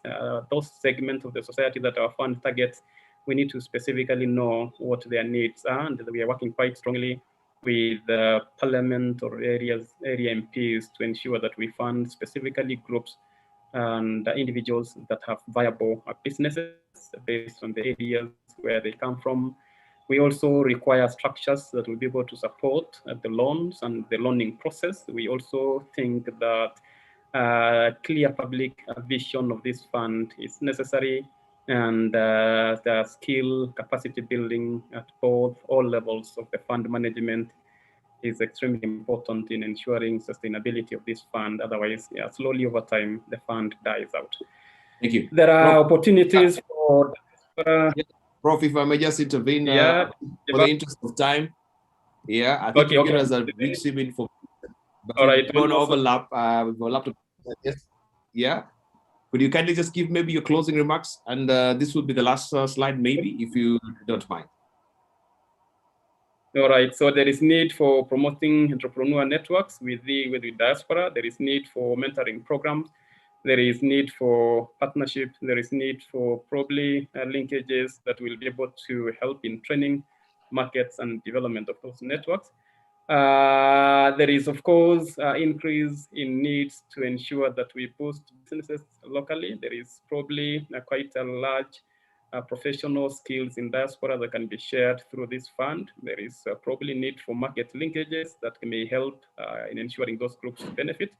There is probably need for framework to involve diaspora in engagement of these SMEs, and policies for market access, particularly for markets outside Kenya that diaspora may have interest in. So basically, that is what I can say about WESO. WESO is an affirmative fund by the government of Kenya to support women, youth, and persons with disabilities. Thank you, Debal. Thank you so much, Prof. I really appreciate that insightful input from you.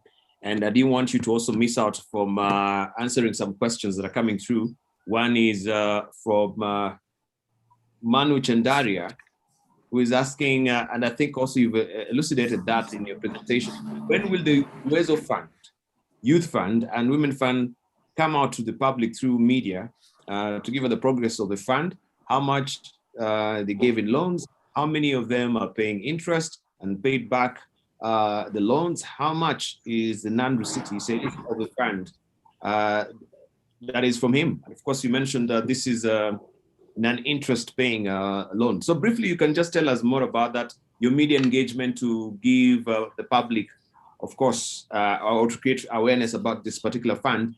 And also, how long does the bureaucratic process for WESO Fund take on average? This is also what Rhoda Odeng is asking. Briefly, Professor. Good. Thank you, Debal, for Manu Chandari. I think WESO Fund does not attract any interest, nor any hidden costs. We have been trying quite much. We have actually been through the ministry, been moving around to sensitize Kenyans that there is funds available through WESO. So we have programs that are being aligned, and we have actually severally appeared in media telling Kenyans about WESO. The bureaucracy in WESO has really reduced. We take about 2 weeks to process an application that comes to the secretariats and making the funds available to the communities. Maximum is 1 month if it really takes long. This is assurance by the board to ensure that the processes are reduced. Of course, it's a heavy bottom type of fund. As I mentioned earlier, there is a committee that runs at the constituency, there is the area MP, there is the county women representative, and the secretariat. So it's still a little bit bureaucratic, but it takes quite short time to process loans now. That's good. We will try as much as possible nationwide. Thank you, Professor. Please, let me just remind you, please, if you can share with us your presentation. I know you didn't touch on all the slides, and there was a lot of information. And on one hand, I think everybody was excited when they heard of WESO Fund. Some of them feel a bit disappointed, but I think it's work in progress. So, I mean, by sharing this sort of information, both our youth in the counties and even in the diaspora will be able to tap on, check your website and probably apply for some of these loans. I would appreciate that. Please do remember to share with us your presentation and slides, through the KDA Secretariat. Thank you so much, Professor. Over to you, Diba. Right, time is really ticking away from us, and we have to be a bit ruthless with time so that we can try and contain everyone and keep ourselves within the time limit that we had. So swiftly, I want just to give some time to Dr. Kamau Gashigi, who's the founder of CEO Gearbox. We'll be focusing on industrialization and Gearbox's experience, looking still on that particular overarching theme that we're looking at, prospects and opportunities in the MSME sector for diaspora and foreign businesses. Dr. Kamau Gashigi, thank you for being amazingly patient. I know we've eaten a bit of your time, but if you may indulge me on this as well, if you may just contract it even to around 6 minutes, I'll be very happy, if you don't mind. Yeah, I'll do my best to do that. Thank you very much for the opportunity. I hope that I can be heard quite clearly. Yeah, yes, you are. Perfectly. Very good. So I'd just like to, first of all, thank the organizers. This is excellent. I myself was part of the Kenya Diaspora Abroad, part of what was called Kenya Net very early in the 90s, before there was really anything like a browser. So we used to, connect through the Kenya Net. And I know Shem, I've known him for all these years. And this is amazing progress to the point that you're at right now. Kudos to you and the entire team for what you've been able to build. I'd also like to apologize because at the last session, I wasn't able to join. I didn't give myself enough time. I thought it would be an hour and I had to travel. But here I am to speak about what we're doing at Gearbox. And I hope that I could be allowed to share my screen as well. I'll be brief. I'll do it within about 6 minutes as requested. Is that a possibility? Yes, please.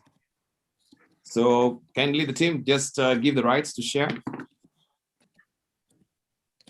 So can you see my screen? Perfectly. Yes. Very good. So yeah, I have a title here, Scaling Manufacturing. And really what we're doing is giving our little bit towards being able to enable more people in Kenya to be able to join the population the very small population that's able to actually engage in manufacturing. And if I just give a little bit of a background, we're looking at a situation on the continent where, as an entire continent, we only contribute about 3% to the world's GDP, which is really pitiful.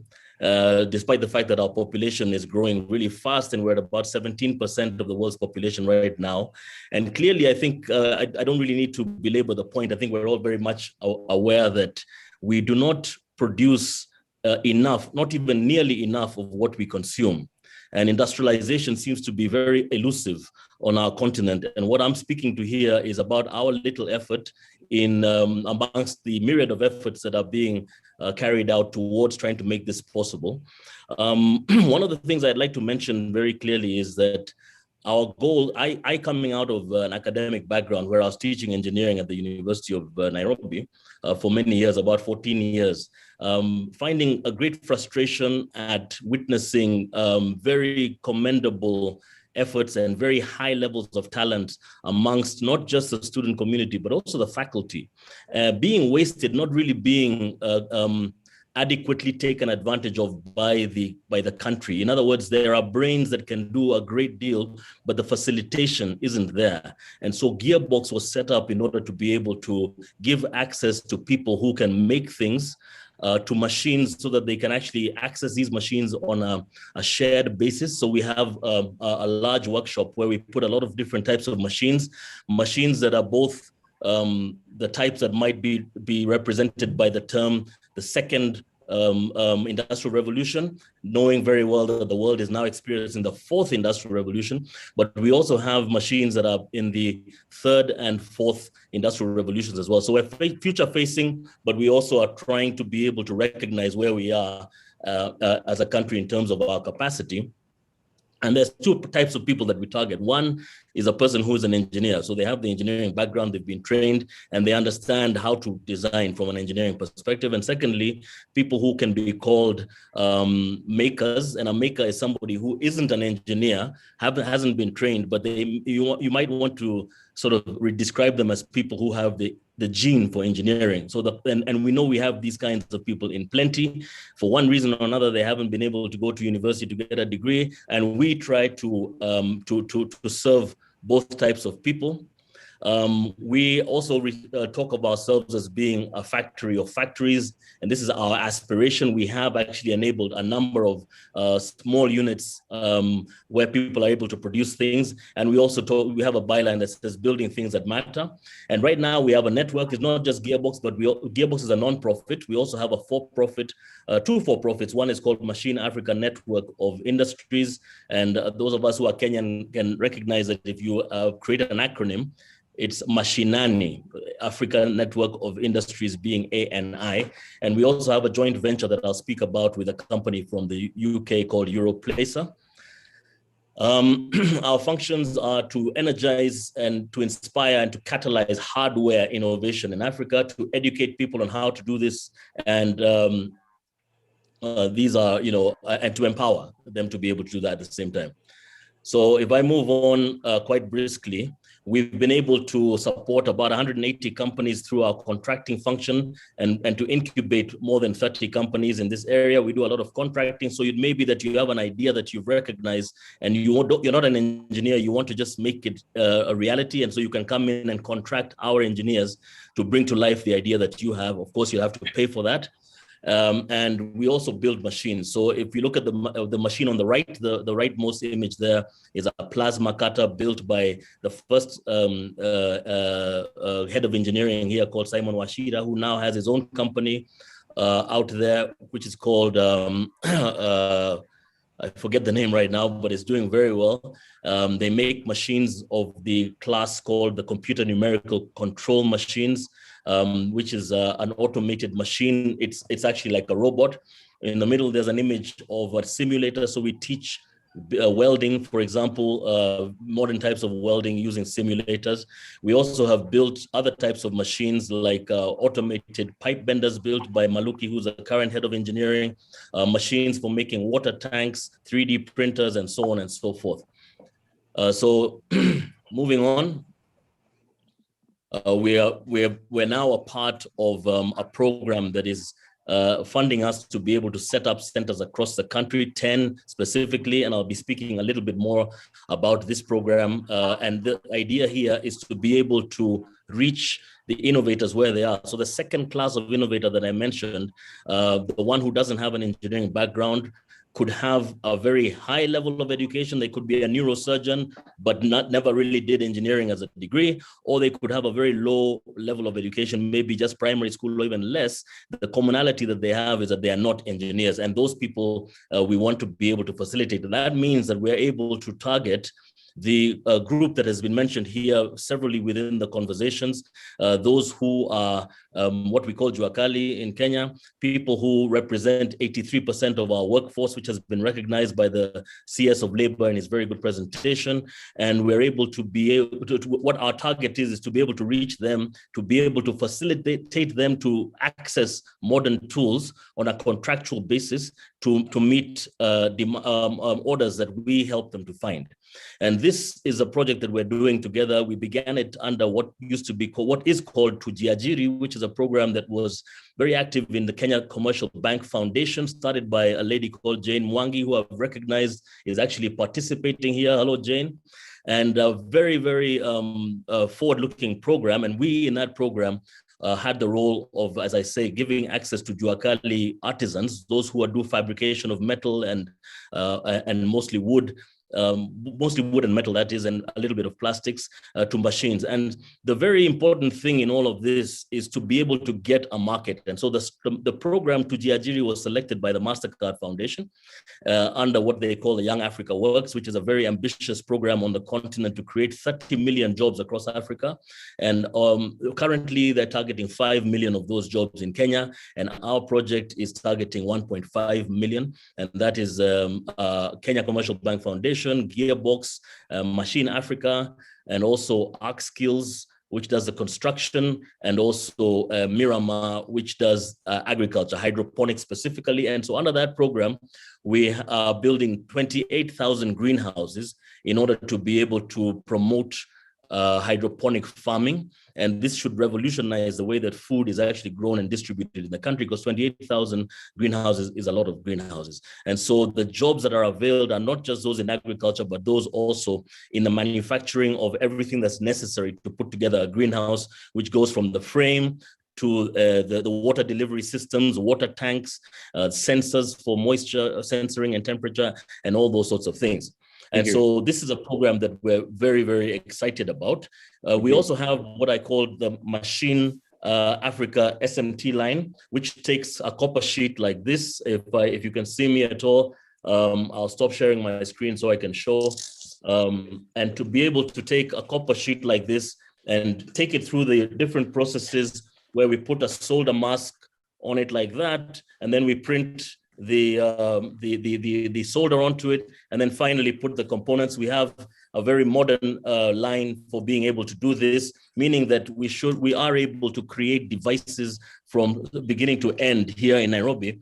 And this could be a mobile phone, it could be consumer electronics like televisions, but what we've decided to focus on, because competing with China in those consumer products is really difficult, we are focusing on what we call the IoT, Internet of Things. So devices that enable things like M-Copper, to be able to sell solar systems to people, poor people at the base of the pyramid for their home empowerment and so on. Why should the circuitry for that be imported from India or China when we can actually design it and even make the circuits here locally? And so these are the opportunities that we're doing. At the very same time as we do the electronics, we do things like this and enable the Juakali with our partnership with the Kenya National Federation of Juakali Associations, which is also represented on this particular meeting. We're able to go from the high tech to from the low tech to the high tech. So I think time-wise, I'll stop there. I think I've given hopefully a good idea of what we're doing, and I'll stop. I can see that you're itching to have me stop, so I stop there. But thank you for the opportunity. Thank you.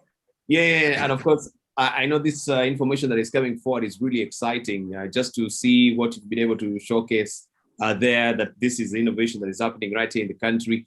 I know a forum for the techies, digital and Internet of Things will be apropos, a forum to actually showcase this and discuss intensively. And I want to thank you. It is this forum where we know expertise like you, they'll mesh together with the financiers like Uwezo Fund, people who are feeling they have their ideas, but they don't have the capacity. So this is the networking that we need. And this particular conversation, I think, is very pivotal. I can see so many people are really excited on what you guys are doing so far. We have also Wilfred Marube, who will be coming up next, saying that great presentation from Gearbox, Kenya Export Promotion, and our branding agency is keen to engage you. And he's given, of course, the website. So I think this will be a good follow-up. And amazingly, he's coming right after you to speak. And I also saw Ambassador Zia really also commending you on this, together with Uwezo Fund, saying Gearbox is the new discovery of skills, upscaling in innovation and information, excellence for youth, and Joe Kali technology. And Engineer Kalomba also is here. So he's really, taking note of what you're saying. And I know you guys also are working together hand in hand to make sure that at least, this particular sector, 83% of informal workers, they are recognized. They have the know-how. You might not be having the degrees behind your name, but you are a techie, you're innovative, you're creative. Basically, in Nyeri, I met just a young man who, he had this, contraption of a helicopter. Yeah. And he may want also to just upscale. You could see the helicopter took off, albeit just 1 feet or else, but that is something that he's got a concept. Yes. So how do we help these people who are, and I'll be happy also to connect you with that young man. You can see how you can actually, enable them to, upscale their skills as well. Thank you very much. And as I mentioned, Dr. Wilfred Marube is keen to engage you, and he's up next. He's as a guest speaker, and he'll tell us more about Kenya Export Promotion and a brand agency, the new export strategy that they have, and how also they will tap into the new opportunities and prospects in the MSME sector for diaspora and foreign business. So, Daktari, over to you. Good to hear from you. It's been a while, and I'll be glad to see your face as well. Where are you? Yeah, Dr. Marube, just before you begin, allow me to say that, please, we are pushed for time. So if you can share your presentation, and the other speakers also to share their presentations with KDA, so that we can send it to anybody who's been watching today, and they are not able to crunch all the information, and you are not able to share all your slides. And basically, this is just a teaser. We could go into the, details and hold probably a whole session with Gearbox or Ways of Fund or everybody else. But it's a teaser for folks to just understand on the potential, the number of things Kenyans are able to put their head into and do. We sometimes don't praise ourselves enough. And living in the US, I know Americans are very good at blowing their own trumpet, which we should be doing. Over to you, Dr. Marube.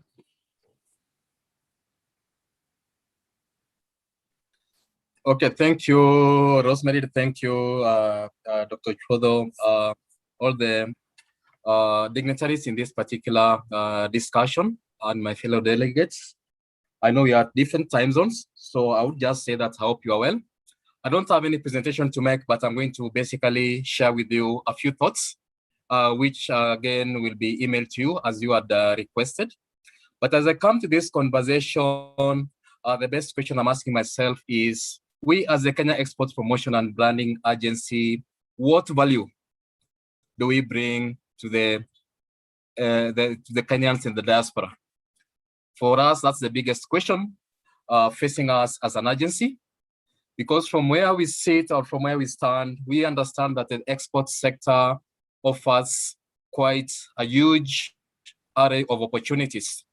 But just to give you a few highlights, I wish to indicate to you that, for instance, while I was listening to the conversation, I realized that diaspora remittances basically, especially for the last year, which was 2020, at an average of about 300 billion shillings, were much more than the combined top 4 products, export products from Kenya. So you can look at the remittances, which were 300 billion shillings. From tea, we had about 100 and almost 135 billion shillings. Then you come to the next product, which was horticulture, which also was about 70 billion shillings, 80 or 70 billion shillings. Then you go to petroleum re-exports, and then textile and apparels. So this tells us something, that the remittances being the hugest foreign direct remittance for the purposes of foreign exchange indicates that these are potential that needs to be exploited further. And for us, an agency, that is the opportunity we wish to exploit. And one of it is basically to indicate to you about the opportunities that exist within the export sector, either for investment. And while I was listening in the morning, just a while back, Honorable Ababu indicated about the opportunities in terms of investments in the value chain. bearing in mind that our products, key products for exports, which are agriculture-based, basically most of them are in the raw form. So as an agency, that's the conversation we want to have. What opportunities exist within the value chain in the export sector for investment? And that's a conversation we can have as we go forward. Then the other opportunity that we have, the question we have is that we have limited markets, export markets, where the bulk of our products go to. For instance, for the last 3 years, these are the following probably top 5 or top 6 markets as we talk about from Kenyan exports. We have Uganda, we have Pakistan, we have United Kingdom, US, Netherlands, UAE, Tanzania, Rwanda, South Sudan, and Egypt. But the question we ask ourselves, how do we penetrate other markets within which there's a presence of Kenyans, either doing business or either working? So I would want to reinforce in what was also said earlier by Honorable Namwamba. There are business opportunities where you stay and where you work. As an agency, we'd be keen to work with you in terms of showcasing Kenyan products, providing warehousing and distribution facilities for some of the products, for you to be able to organize, perhaps, business-to-business meetings or government-to-government engagements, of course, with the support and also with the collaboration of our foreign embassies. So that's one area of the opportunity that we see.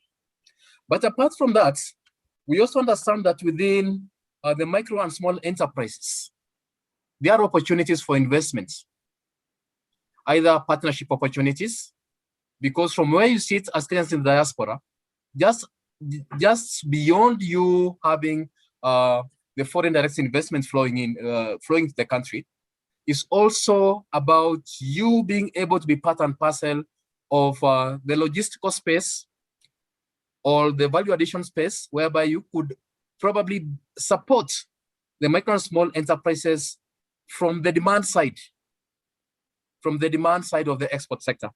I'm sorry, my focus basically is on the export sector, but the idea is to indicate to you that as an agency, our conversation should be about what are the opportunities for Kenyans in the diaspora, for the micro and small enterprises, specifically youth and women-based, on working together for market access to exploit opportunities to ensure that our Kenyan products are able to reach some of the new markets, open up the markets from where we have a presence in terms of what you do.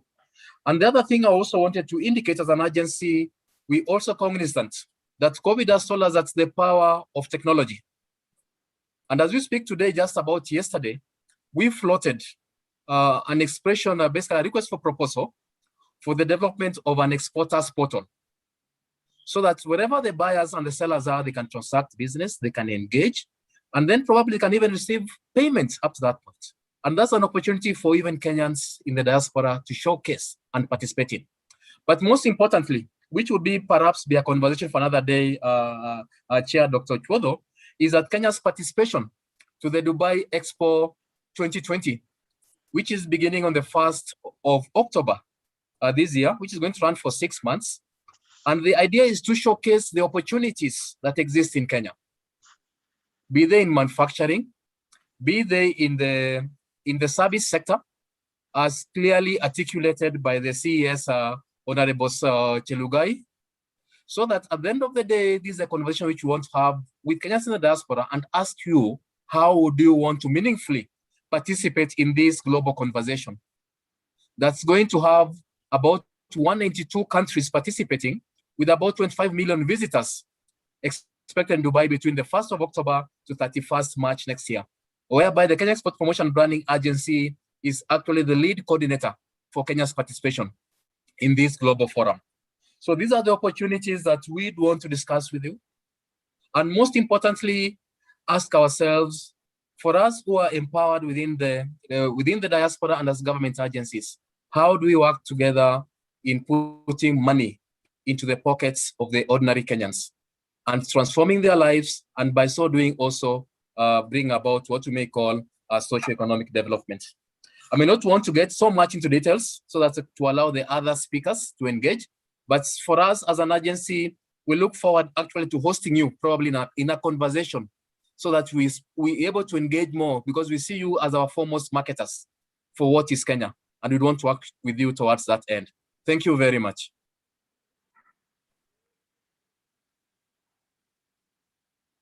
Thank you, Dr. Marube. I mean, you kept time, and you didn't go into many details. But one of the things that came to mind as you were speaking, and hearing CS Chelugui, I think it would be nice to piggyback when they identify some countries that they are going to be speaking to diaspora out there. We welcome all of you to come to the US. I mean, it's huge. From the East Coast and the West Coast and, North America. And we have diaspora organizations. I mean, you come in through the embassy, but diaspora organizations that can even host you, because we want to share information. We want to know more. How can we tap into what you're doing and also take it to the next level, as we are talking about empowering and how do we leverage the MSMEs. Asante sana, Dr. Marube. So without much ado, let me introduce the next guest. My sister, if she's in the house, Ms. Perez Ochieng, who is the CEO Director of Sakoma Global, based in the UK, and really to speak about Sakoma's experiences and lessons, prospects and opportunities in the MSMEs sector for diaspora and foreign business. And while you're at it, Perez, tell us when you met with Prince Charles, what did you give him? Was it the Nduma? I know you've been promoting a lot of the organic food that we have. And the reason I'm bringing up some of these foodstuffs, it's with nostalgia. When you live in the US, you want to you think about home more. Or when you live abroad, Mexicans are always talking about Mexico. So we spend most of our time talking about Kenya. Over to you, Ms. Perez Ochieng. Thank you very much, Rosemary. I hope you can hear me. I've just unmuted myself. We can hear you clearly and you look good. Thank you. For my age, I think I look good. Thank you very much. I just want to share a few slides just to introduce what I'm going to talk about, and then I'll spend the rest of the time just talking through because I feel that's a bit more interactive and I can get more information in for future interactions. So if you can just allow me to share a few slides. Yeah. Yes, our tech people should give you the rights so that you can share the screen. Yes, so if you can just let them, because see, I'm not able to. The rights already, Perez. Okay. Just going to. All right, now we've got a bit of a problem. Okay, just at the bottom, there's a green share. Green at the bottom. It says a share screen, Perez. Go ahead.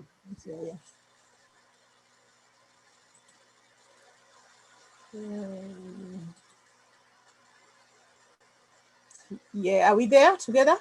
Yes. Yeah, so I'm just going to focus on what I was asked to speak on, but I thought before I can share more information about my experience is to just share with you our thought process as a team in Sakoma and what has kept us going over this time and the thoughts behind our activities that has enabled us to kind of break new grounds. And then I'm going to close off by saying what it is that we can do to help other SMEs or to work with us, other SMEs in Kenya, in UK, and in Europe or other parts of the world. So I am Perez Ochieng. I'm originally from Kenya, from Homa Bay. Right, Perez, before we proceed, I just wanted to alert you that you've got 6 minutes. So if you may try and play with that time, that would be nice. I'll do that. Okay, that's fine. Yes. And I'm based in the UK. So in terms of prospect for SMEs, I just want to run you through our history, very, very quickly. So if I go to the next slide, I think what the first lesson and most important lesson that I would like to share with the SMEs and of course the people in the forum today, it's a lesson about innovation and creativity and disrupting new markets. Because a lot of time I get asked, from companies in Kenya, what are the market opportunities in the UK? What can we sell? What can we make to target UK market? But my answer has always been, you've got to be disruptive. You cannot develop one particular market one product for one market. And I just want to share with you a few of the ideas that we have that kind of runs behind our disruptiveness and why we've been able to exist for the last 20 or so years in the UK. So our business model focuses more on disruptive ideas. It's not about one idea that is grown sustainably over a period of time. And if anything has taught us a lesson, COVID has taught us that, even the most concrete of the ideas, would fade off because of the global challenges, if not climate change, but other challenges that actually just are not helpful to sustain our business ideas or models as they are in the beginning. So we have been trying in what we call disruptive innovation and ideas. We are very easy in terms of looking for new ideas. We focus mainly on research and development. Science and technology is a big backbone to what we do. I want to share this with SMEs because I think this is really critical to success or just developing products, whether for local market or for international market. And then, of course, I want to look at the idea of the insights. What are the insights? How do we source our ideas? How can we help other SMEs who are looking to get into UK market? We've just heard from Dr. Wilfred, and I'm happy to say that in 2018, I was part of the team that also launched the export strategy in Kenya. Perhaps you are not there then, but I was there, I made a speech around innovation and creativity and targeting new markets with new ideas. I just want to kind of share some of the ideas that I think are really ripe for this market and for other markets.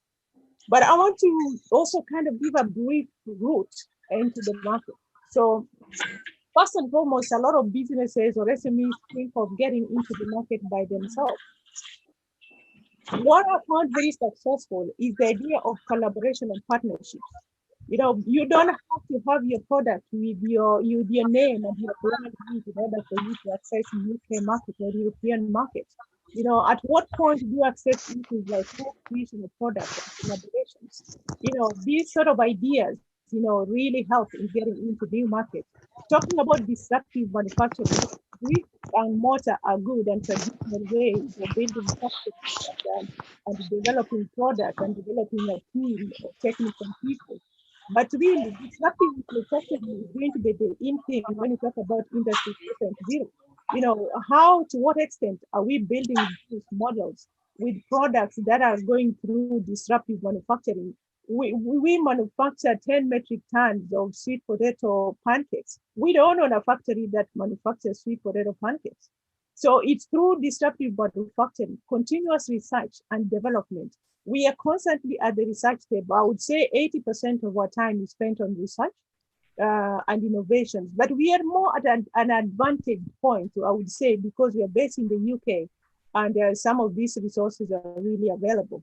So my conclusion, because I'm conscious I have a very small amount of time, is looking at two things by way of entering markets like this.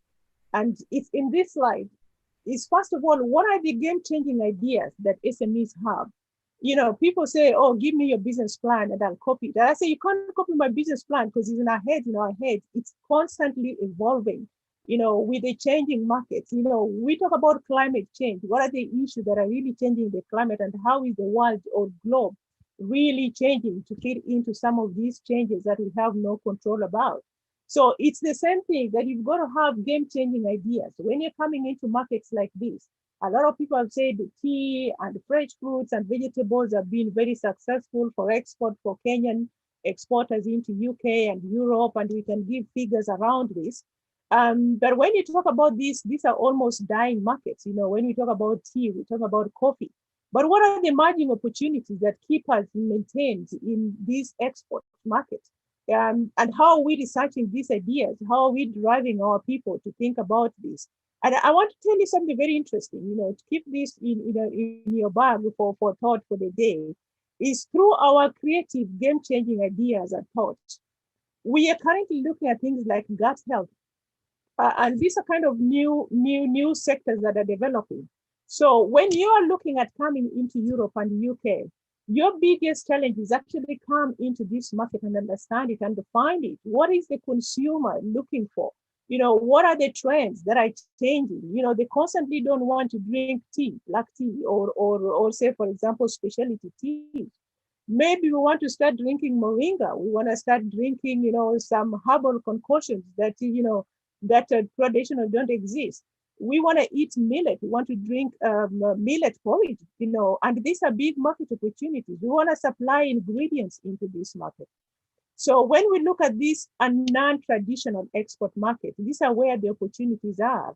And so in conclusion, I just want to say that our role here, as we are now not just importing or exporting or developing our own brand of products, collaborating with other SMEs who are in the foods and agricultural sector who want to come into the UK, provision of warehousing as one of the things that Mr. Marube said, but also helping you to catapult yourself to enter into other European markets. We've got a good network in Italy, Denmark, and Spain, and Dubai.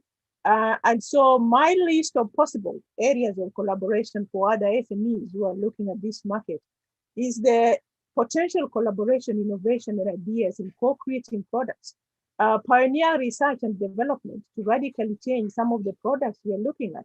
I'm actively looking at, the Kenyan millet porridge. I want to see it in the UK shelf. But what is the route to the market for these particular products? I'm looking at indigenous African knowledge and wisdom. These are things that we actually don't think much about. You see, these are the things that we have that Europe doesn't have. And to what extent are we developing it and packaging it for this market? So as I said, we've got our own retail chains now. We import, export, we provide opportunity for other exporters to showcase their products. But we can help organize events as well, and a good understanding of the market and the trends that are actually driving some of these consumer markets. And I've talked here specifically with a focus on food and agriculture sector, so just to make it clear. This is my area of specialty. And then linkages to knowledge transfer so that we can develop new products that this market needs. I want to stop it there because I can see that, the team is a bit anxious about time. But yes, I will share the slides, and I'm happy to take in questions now or later on, or any form of collaboration or interest. We are part of the Diaspora team. And yes, we can be reached through the forum and through all the other activities. And we can help open up this market here, through collaboration. Or just get your products here, we promote them. Thank you. Many thanks indeed, Perez. You asked me about what I say to Prince Charles. I said, I gave I met I've met the Queen, I've met the brother Andrew, who is our mentor at Featured Palace. And the only thing I've always told them, Kenya sweet potato is the best sweet potatoes that ever exist in the whole of world. And they love sweet potatoes. Potatoes, because this is not a poor man's food as we think it. This is a great product, and we've been able to develop many more products. Yes, and he loves it. So everywhere we meet him, we always remember the Kenyan sweet potatoes. So one day when he comes, please make sure you serve him the Kenyan sweet potatoes. Thank you, Perez, for that great presentation. And you championing also organic food. In these story times we're living in, that is a way to go to boost our immunity. People were saying go organic, kula kienyeji, and we thank you for what you're doing in Diaspora as well, as far as organic food is concerned. Thank you. And yeah, we'll be happy to get that presentation so that it can be widely shared as well. So for the interest of time, let's just also rope in Prince Lekan Fadina, if you're around. But I just want to give, I can see Pamina Ngondoni has been asking for, he wants to leave for work and he's got a question. Just a minute, sir. I hope it's not a presentation, just a minute, it's a question and you wanted to share. Please. It's not a presentation. I was excited you guys are what you are doing. I'm having a project right now in the Muru. You can see we are doing what you call vertical gardening. I'm in Arizona. Yeah, I just wanted to say, like this project, you can do millions of plants within a very short area. Right now, actually, I was discussing with some people about the challenges because of heating the greenhouse. I really wanted to know whether you guys can be able to manufacture solar heaters and solar dryers for greenhouse, because that is one of the challenges we are experiencing. This is a pilot project I started last year, and I was very much interested to hear that you guys are also doing engineering. I was thinking you only do with the farming. So my question is, how are you focused on green energy? Because ideally, because of weather change, that can be a very challenging in the near future. So right now, we are looking for the solar heaters and solar dryers. You guys have that opportunity. All right, and I think that will be aptly answered along the way by Engineer Charles Kalomba and also David as well from Gearbox to tell us more about how you can actually get. Yes, we are able. Yes, we are able. You're Let him take our contacts and call us, then we can meet with him. Fantastic. There you are. You got your answer, Paminas. They are able. So be able to share your contacts so that now that can be relayed to the engineer Charles Kalomba here and also David as well from Gearbox. Okay, thank you very much. Thank you. And I want to thank you also for being amazingly patient. Time to go to work, I know, and you have to work. So we want to release a thank you for joining us today. Right, let's hear from Prince Lekan Fadina from Lagos Knowledge Hub, President of the CEO, CISME Consulting Limited. If you're there, Prince Lekan. And before Prince Lekan comes on, I just want to say that Prince Lekan has many, and I talk of many years of experience. He's Nigerian, but I feel like we should adopt him and bring him to Kenya. He's currently the head of the Lagos Knowledge Hub, and he's actually one of the people that pushes and has mentored and empowered women, not just in Nigeria, but globally. Karibu, welcome, Prince Lekan.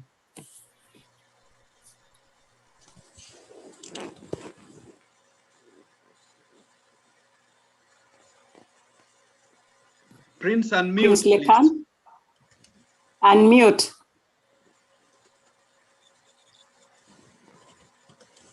Or are they having challenges? Okay. Let's give him a minute. Yes, Prince Lekan. Okay. Yes. Thank you. Yeah, welcome. Thank you very much. Thank you, my sister Rosemary. It's a pleasure seeing you. I said I could take care of Dr. Shem, but with you as my sister, you're always there. You don't have time, but just let me, thank you very much for the sentiments. Let me just quickly share experience with you because a number of things have been said, but I need to give a background, and I think possibly that will help us. The first background I will need to give is for us to understand the environment we are operating worldwide, which is volatile, unpredictable, confusing, and ambiguous. That has easily been called VUCA. There is also something that has affected our life in Africa from 1st of January, and that is the African free trade. It has introduced a new dimension to trade. It has introduced a new dimension to sustainable development, and as such, we must understand it. So when we are talking about trade, we are talking about SMEs. We need to go back to the fact that trade is the heart of what you are doing. And 80% of African business is trade, and we cannot run away from it. We must also bear in mind, statistically, that 76.5% of Africans are youths. So which means we have a market. African free trade has given us a market of 1.2 billion. Nigeria alone has 206 million people, which is 1/10 of that market. And that brings me to the second point I'm going to make.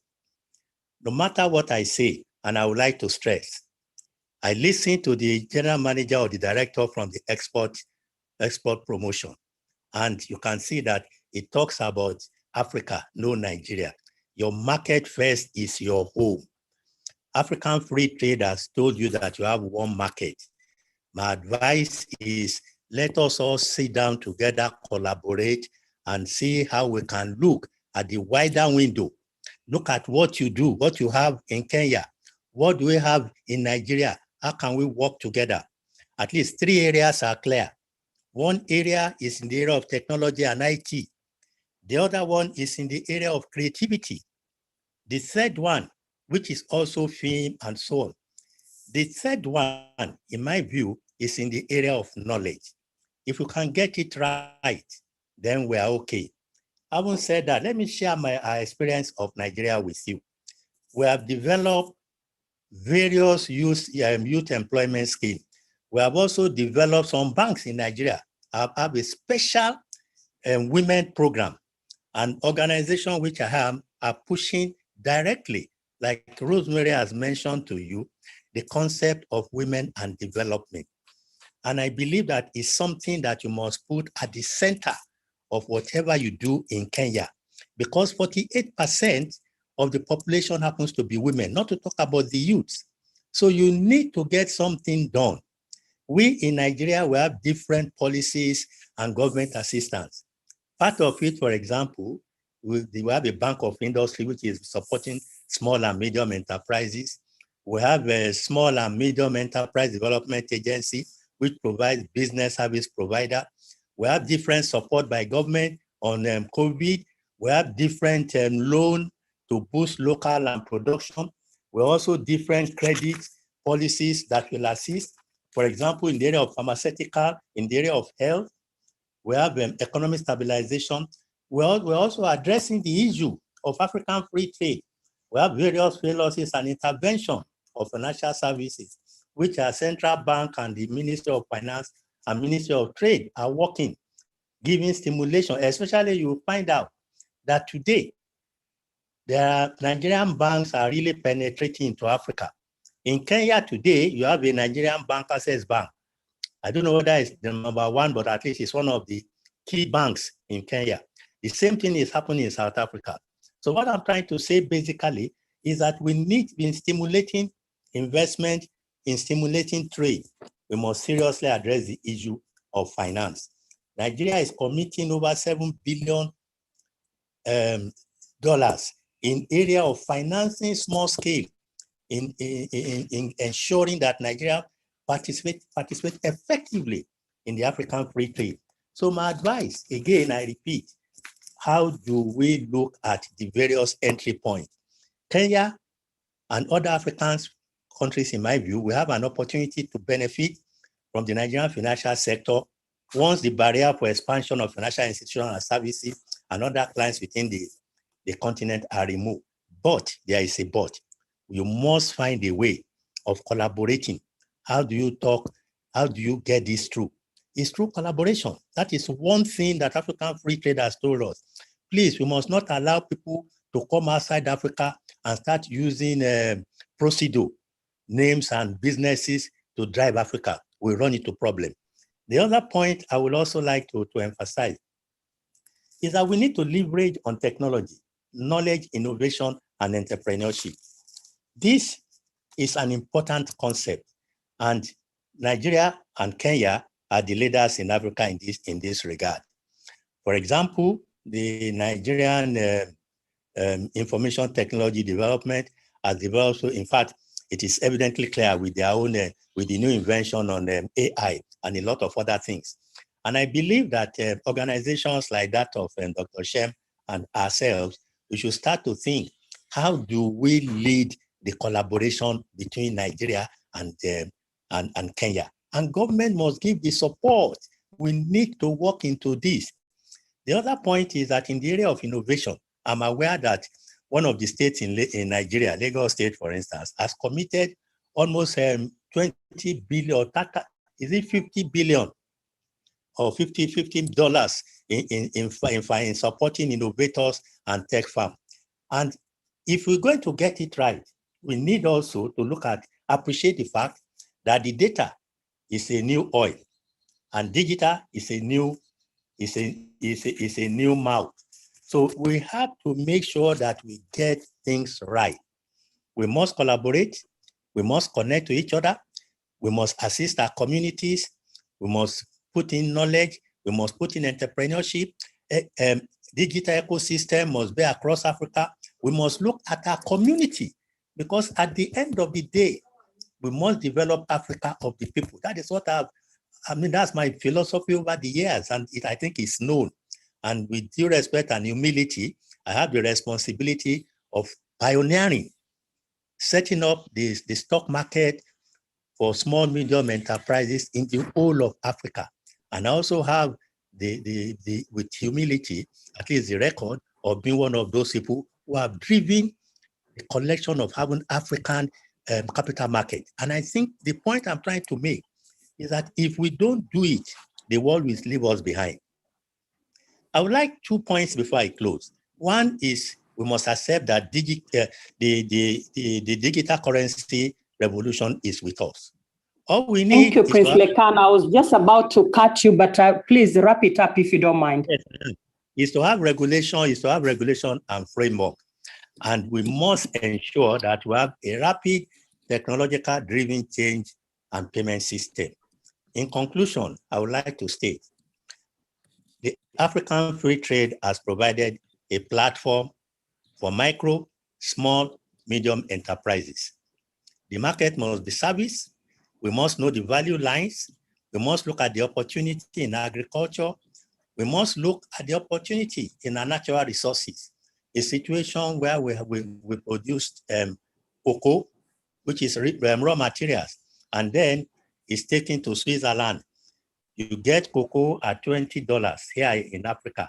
In Switzerland, they bring it back, haven't refined it, and they are selling for us for $100. That is something we need to address. And the way out is collaboration, sharing experience, sharing knowledge, changing our mindset. And also, let me end by saying, we must change the negative perception of our people. We should not be talking about dressmaking, but we should be talking about fashion designers. We should invest in creativity. Africa today is a gold mine. And luckily for us, African Union is marking this year as Creativity Year. We must get it right. We must put it right. We must collaborate. We must be together and see that at least Rosemary is my sister. She may have been born in Kenya. I'm Rosemary's brother, and I owe her dearly. And I know that Dr. Shem will be annoyed that I didn't mention him. You are my junior brother. I thank you very much. Thank you. Thank you so much, Prince Lekan. I didn't want to really cut you because it's always nice to hear you talk. And that mentoring, we are talking about the MSMEs. I know you could even take the whole podium and continue because you've done a lot. And by the way, we really and truly appreciate you. And as I said, you know, the world is a global village. We should adopt you in Kenya. You know, you come to Kenya quite often. Without much ado, I know we are really pressed for time.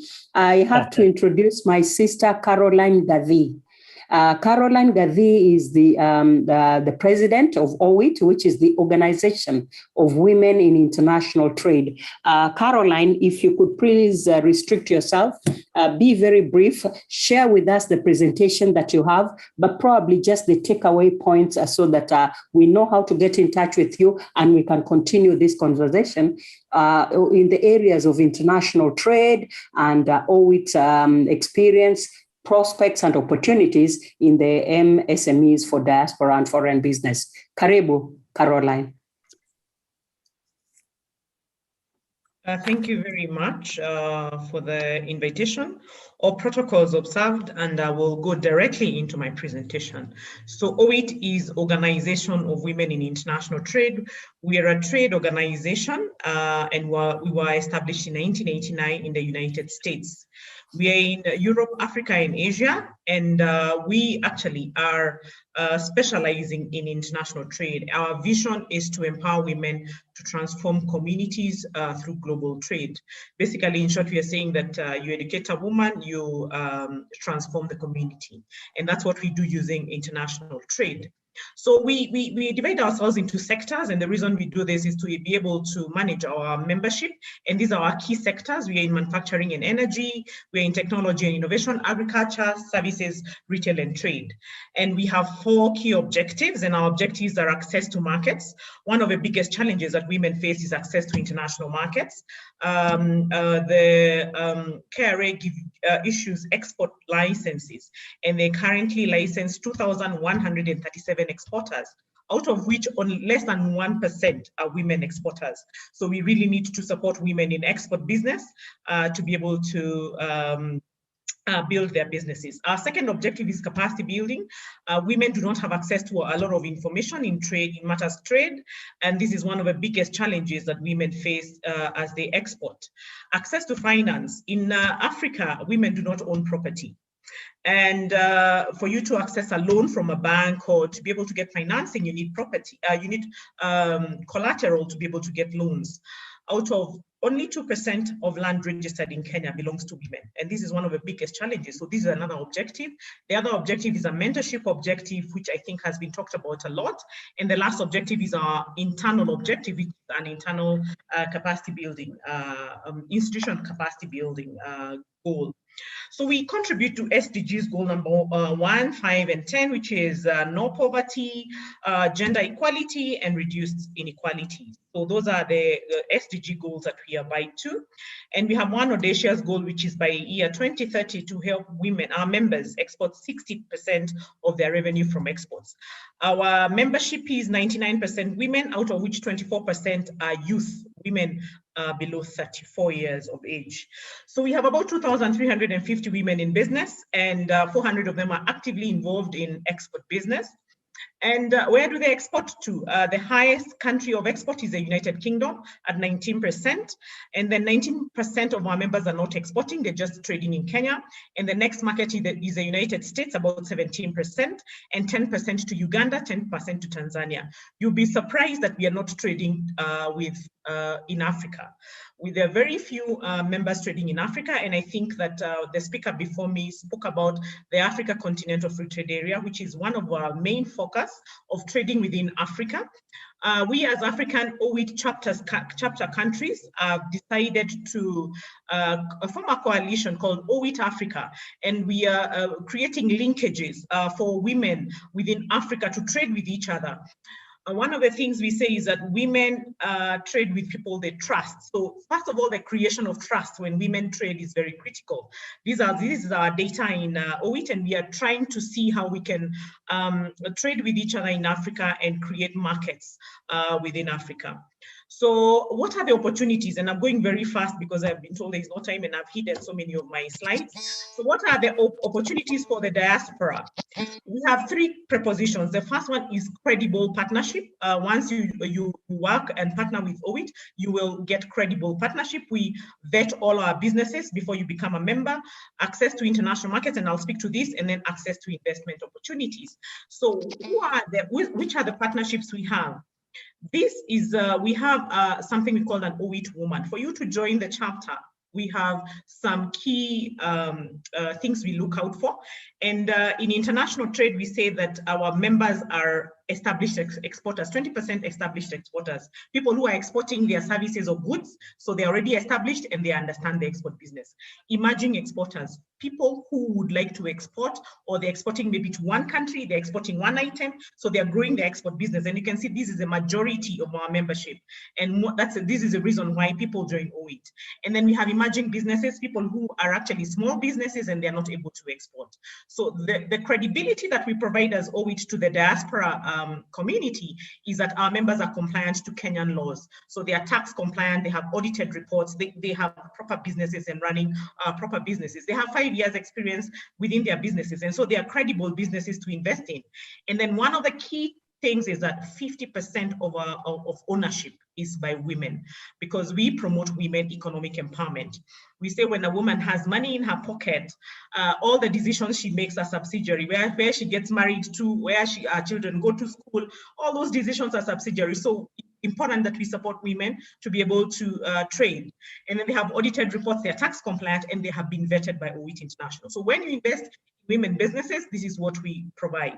So what are some of the areas that the diaspora can access women who are trading internationally, and what are they trading in? Some of the products that they can access is, we have women trading in grains and cereals to the US and to the UK. These are very important. Herbal products, we have people who have created herbal products. We have purple tea, we have very many moringa and all such kind of things. Dried fruits and vegetables, many women trading in those things. We have women with factories and manufacturing these goods. We have milled products, moringa and all those things. Jams and sauces, also trading. Breakfast cereals made locally, and healthy cereals, morning cereals. Textiles and artifacts. And this is being one of our highest export areas. And so these are opportunities that people in diaspora can think about. We have women who traders from different places who actually request our members to export, and they're able to trade wherever they are, either US, UK, wherever it is, or even within Africa, some of the areas that they can trade in. Some of the services that we have, and these are services which I think are critical for people in diaspora, especially those people who are investing in Kenya. We have legal and tax experts within our group, vetted and within the professional bodies of LSK, ISPAC, and the professional bodies, architects and quantity surveyors, real estate agents, vetted. When you buy your property or you want to buy and build property, we have real estate agents who are vetted within our membership. We have business outsourcing experts. We have virtual assistants who help with managing businesses from a virtual perspective. We have logistical experts. We have auditors, accountants, and risk experts within our membership. We have process experts. We have travel agents and insurance agents, just to name but a few. So what areas can investment opportunities within OIT? Diaspora members can be equity capital. They can bring in equity capital and become equity partners in OIT businesses. We can be able to facilitate B2B meetings with diaspora coming into invest equity businesses. One of the challenges that women face, as I say, is financing. This would go a long way in investing not just in homes, but real businesses and scaling up women businesses to be able to trade in the international market space. Long-term financing in terms of loans and such kind of facility, debt. Another key financing, like I said, as much as the banks are saying they have financing, we are not able to access that financing because, like I said, women don't own any property. And so this could be some of the things or innovative ways of financing women businesses. We can be able to craft some of these policies and procedures so that these women can be able to access this financing, short-term financing in terms of working capital, education and mentorship, critical and important. People in diaspora would be able to tell us better about the markets there, and they can be able to educate us. I've seen Perez, who would be very good educating our members on export markets in the UK, and which is one of our highest trading partners. And asset financing, basically financing women to be able to get assets to be able to manufacture, because this is one of our key areas within OIT. So I'd like to leave it at that. These are my contacts, and you can get in touch with me. We can be able to create B2B meetings. We can be able to partner you with our members, and we'll be able to help the women of Kenya generate more revenue, as one of our key areas is women economic empowerment. So those are my contacts, and you can get in touch with me. Back to you. Thank you so much, Caroline Gathi. Caroline Gathi, the president of OIT, Organization of Women in International Trade. A quick question that has come from Nora Owako. Great staff, OIT. Would be great to know what efforts you have done to create awareness to the small-scale women farmers or small women traders right to the grassroots level. Okay. That's a question again. Yes, yeah. What is your scope in Kenya? Market linkages are critical for women to be able to grow their businesses. And while I have you there, let me also bring up a question I had in mind for Perez, and you can also touch on it. One of the take-home message I got from Perez is one needs to be disruptive. You don't have to wait and make it all rosy and nice and everything.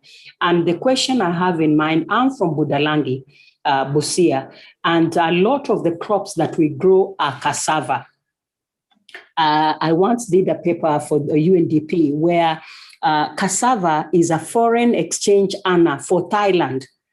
But in Kenya, we know, I mean, you know, it's not a rumor, but cassava eating or, you know, food stuff is something that is looked down upon. This is a poor man's food and what have you. But elsewhere, it has, you know, we can export it. You know, I can chat with you guys, not, you know, but I just wanted to get a sense of some of the products, some of the ndumas and some of the things that we never really market, but have a market out there. Back to you, Caroline, and probably Perez can also respond. All right, thanks. How do we reach the women in the grassroots? If you realize one of our sectors is manufacturing and energy, the women who are doing value addition actually source their products from women organizations in the grassroots. So the women producers. So the people who are doing dried mangoes, dried fruits, source their products from women farmers. And we have a database of women farmers that we source from. So that's one way we are supporting the rural women. The next way that we are supporting the grassroots women is that we have a partnership with the Ministry of Heritage, Sports and Culture, and we have an organization called Ushanga. Ushanga is an initiative of women in the pastoralist sector, and there are about 100,000 women who do beadwork. These women say that part of the reason that they're doing beadwork is that they could not own anything. Cattle and livestock is owned by men, so they decided to go to create beads from beadwork from beads. And one of the ways we are working with them is linking them to the export market. So that's another way we are supporting the women in the grassroots. The other way is that we are creating structures in the 7 provinces, and those structures, there will be a regional coordinator. The regional coordinator will be working with the counties within those regions so that they can be able to link with OIT on the OIT strategy of market access. One of our values is leave no woman behind. So we will be able to create those structures. We're also in partnership with organizations like Trademark to help us work with the women in international trade within the grassroots. That is a work in progress that we are working on. On market access, we are working with OIT Africa countries. Currently, we are 6 OIT Africa countries, and we are actively engaged in them. We also have a conference with OIT Africa countries in November, which will be held in Nairobi, and we can be giving you details of how we are mobilizing that. We will be having a marketplace where we can be able to market OIT businesses to the international market. We also have in OIT International a marketplace for all OIT businesses, women businesses, including Kenya businesses listed on that OIT International website. And we are able to access other markets just because we are listed in an international website, and would invite anybody to build who has a business, especially which has export services or goods, to be able to link in that website so that we can be able to access that market. So I think that's what I would like to answer. And I think for further details, I can be consulted, and we can see how we can partner and collaborate. I think I'll leave the cassava question to Perez. Thanks. Perez? Okay. If you can allow me just I'll make it quick because I'm conscious of the time. Yes, you are right to say cassava is not a poor man's food.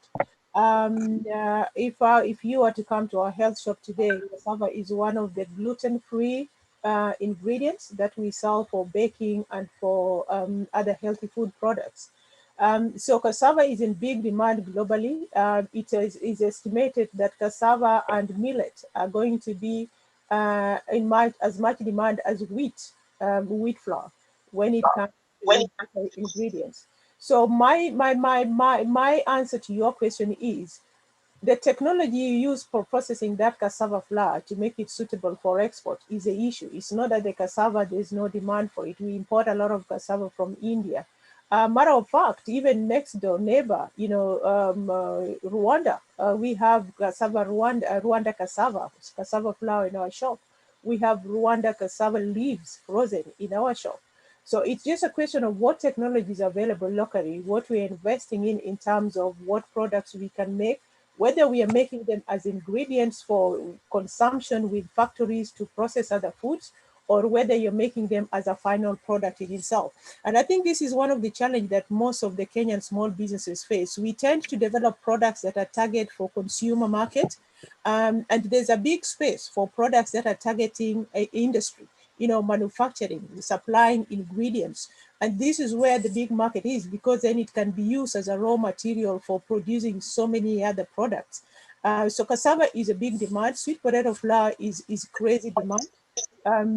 So every product that we have that can be converted into flour is a good. And now I just want to mention this, and I did mention this to Dr. Shem when we spoke last time.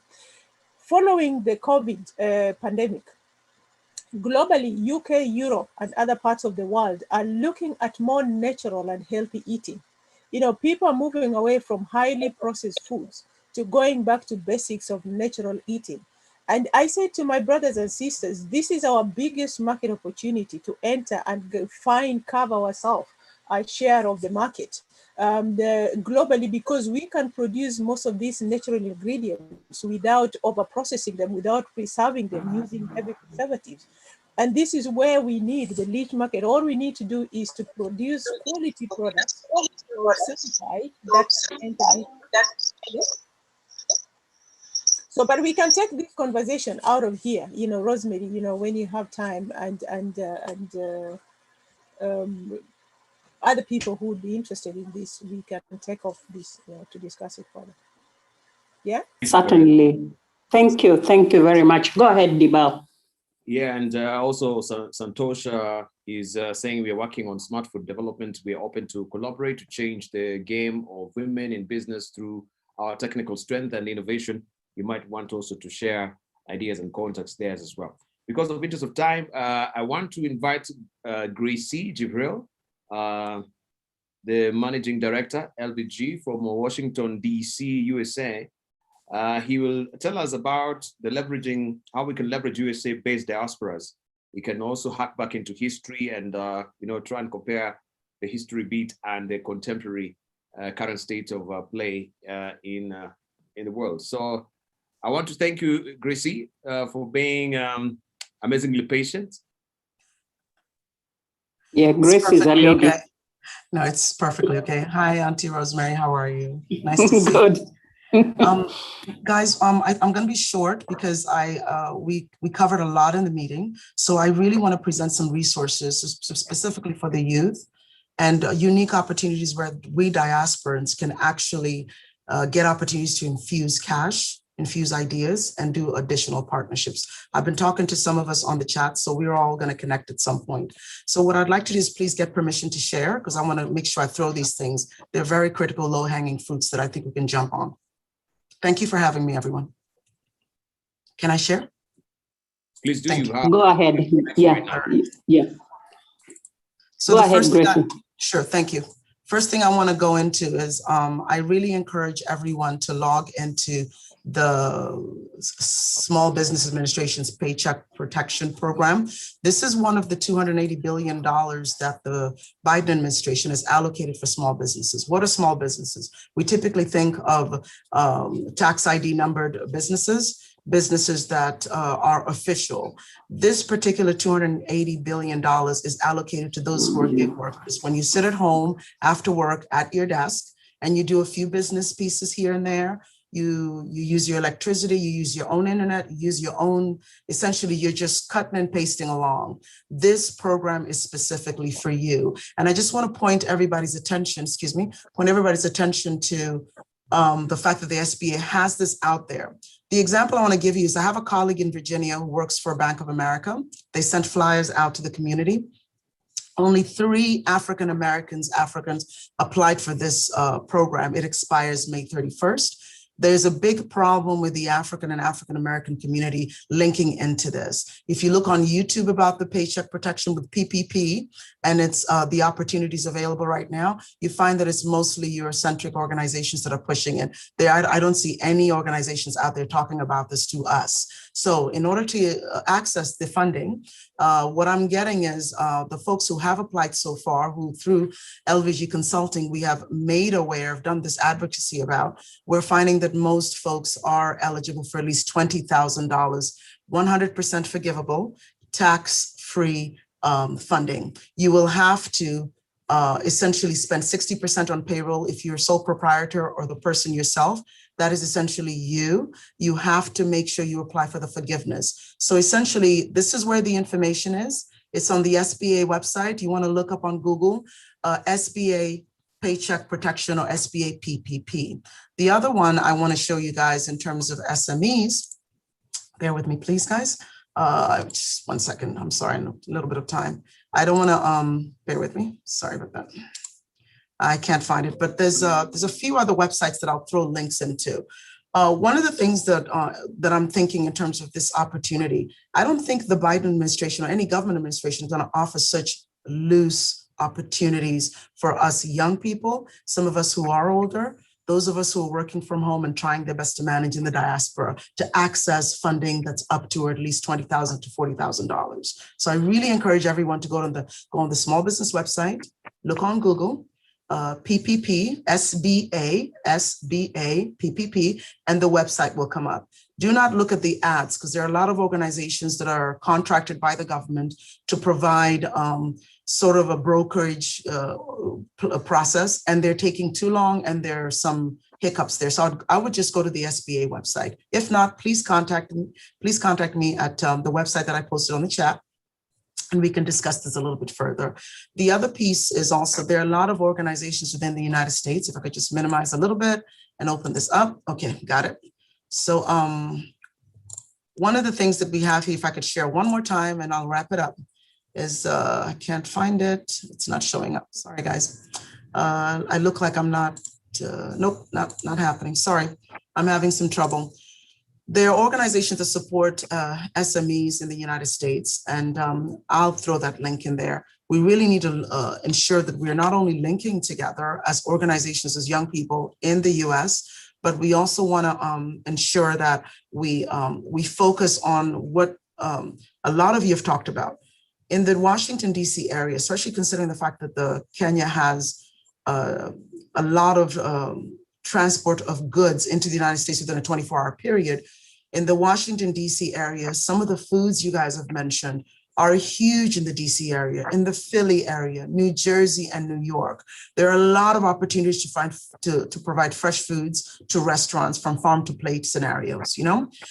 The other piece in terms of the PPP is if you are able to apply for this and get $20,000, you can literally start a business in the United States. You can also contribute to some of the SACCOs that we participate in within the United States and provide some planning and logistics that you want to do back home in terms of reinvestment. So I just want to wrap it up because that's a really big piece I wanted to make everyone in the US aware of. If you're a citizen or a resident and you filed your taxes last year, please go to the SBA website under the Paycheck Protection Program and apply, and I will catch up with everyone later. Thank you. I'll keep it short. Thank you, everyone. Thank you, Gracie. It's always nice to see you. Gracie is from Kenya, married to a Nigerian, Prince Lekan. You know, you owe us, huh? You see? We've transported you. Yes, in the interest of time, I mean, there'll be many questions. I know you've given us this nugget of information that is really super. And, you know, I was noting some, taking notes. I need to ask my daughter to take advantage of that, but you and I can chat very soon this weekend. Let me see, the next guest is the Managing Director and CEO of Kenya Industrial Estates, Dr. Parmen Ole Narikai. Ndugu, if you are in, please unmute, share with us your presentation, and we look forward to your talk on opportunities and prospects for the MSMEs sector for diaspora and foreign business. Thank you. Thank you very much, Rosemary, moderator, and Dr. Shuodo, and the other. Thank you so much. And allow me to share. And then how many minutes do I have? Unfortunately, we only 8 minutes. Would that be okay? Yes, I'll try to do it in 5 or 6. Okay. Let me just allow me to share. If the tech people, go ahead and share. You click on the share screen. Yes, and as I come to the screen, I have 2 observations. Listening to all the presenters, I think this is a wonderful opportunity that we've not had before. Then number 2, just looking at the statistics and the impact. Really, this movement, the diaspora movement, deserves a ministry of its own in our republic. Then third is just to appreciate the patience of everybody, particularly Dr. Manu Chandaria, who have seen that has gone through all these presentations. Thank you. So I'll be very, very quick. Yes.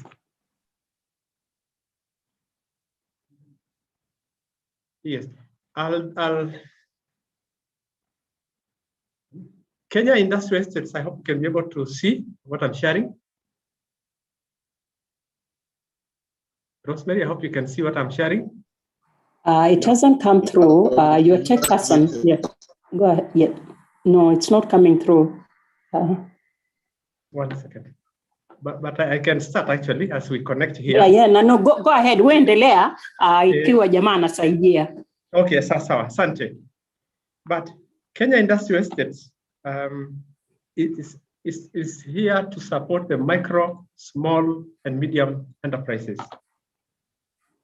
And the reason is we all know that MSMEs play a critical role in the development of our countries. I hope you can see now. Yes, okay. Super. Thank you.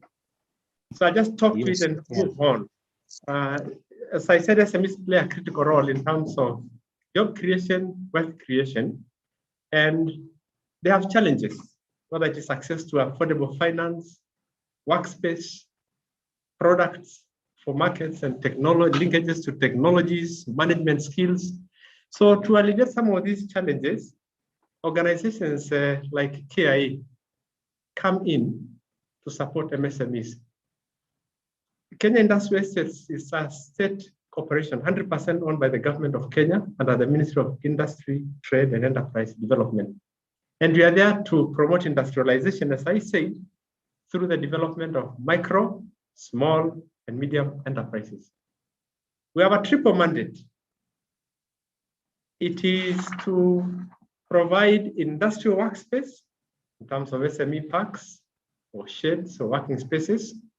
In other words, incubation of SMEs.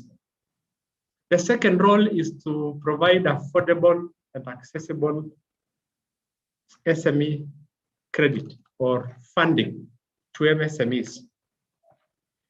And the third one is capacity building of business advisory services. The other one is we facilitate subcontracting and linkages. For us as an organization, we offer these 3 areas or 4 areas as one package. In other words, we can incubate you, finance you, but also build your capacity and link you to markets, technologies, and markets. But suffice it to say that we are interested in value addition. The first one, what I talked about, industrial workspace or SME parks, is because SMEs are not able to afford these facilities on their own. So we have SME parks across the country where we now offer these spaces, and there's shared services. They also give them technical assistance and networking, getting equipment and all, the whole process of incubation. We also, in terms of SME finance, we have a working capital. Also, we finance machinery, expansion, and so forth. in some priority sectors. And our loans are as low as 100,000 Kenya shillings to a maximum of 20 million shillings, because we want to focus on the lower end of the pyramid, the SMEs. Anybody requiring more than 20 million now, we can graduate them to commercial banks. And at a rate of 10% per annum reducing, which is almost half now, or at least a big, way cheaper than the commercial rates.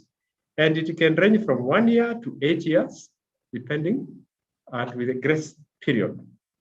And it's important also to realize that here, you can borrow as an individual micro-entrepreneur, a small company, a medium company, groups in terms of women and youth groups. And for groups, because they do cross guarantees, they don't require collateral at all. And their repayment is almost 100%. In terms of capacity building, we are talking about SMEs who we are helping to formalize. Most of them have to learn how to keep books, do marketing, how to handle personnel, and adapt to technology. So we do all these programs, and we help them to develop feasibility studies, to help them to implement technology, so forth and so forth. And the soft skills that are critical. And for us, when we come to us to either to borrow or to be incubated, we take you through some assessment, because we realize that this is the critical success factor, the soft skills. Then, of course, as you produce your goods, services, we need to link you to SMEs, link you to other markets, link you to technology, and to other corporates to manufacture components and so forth. We also give you here coaching, mentoring, and we arrange apprenticeship to other organizations. Now, we have priority areas: agro-processing, leather and leather products, textile and apparel, wood and furniture fabrication, then construction materials manufacture, and also electricals. These sectors are labor intensive and the youth are heavily involved. So it really helps us to sort out the issues of job creation. They also lend themselves to organizing around cottage industries, urban, peri-urban, and rural areas. So they contribute a lot to wealth creation. We have a national footprint. We're in 37 counties, and in 35 of those we have SME parks. In these parks, we incubate SMEs for 5 years, then another lot moves on.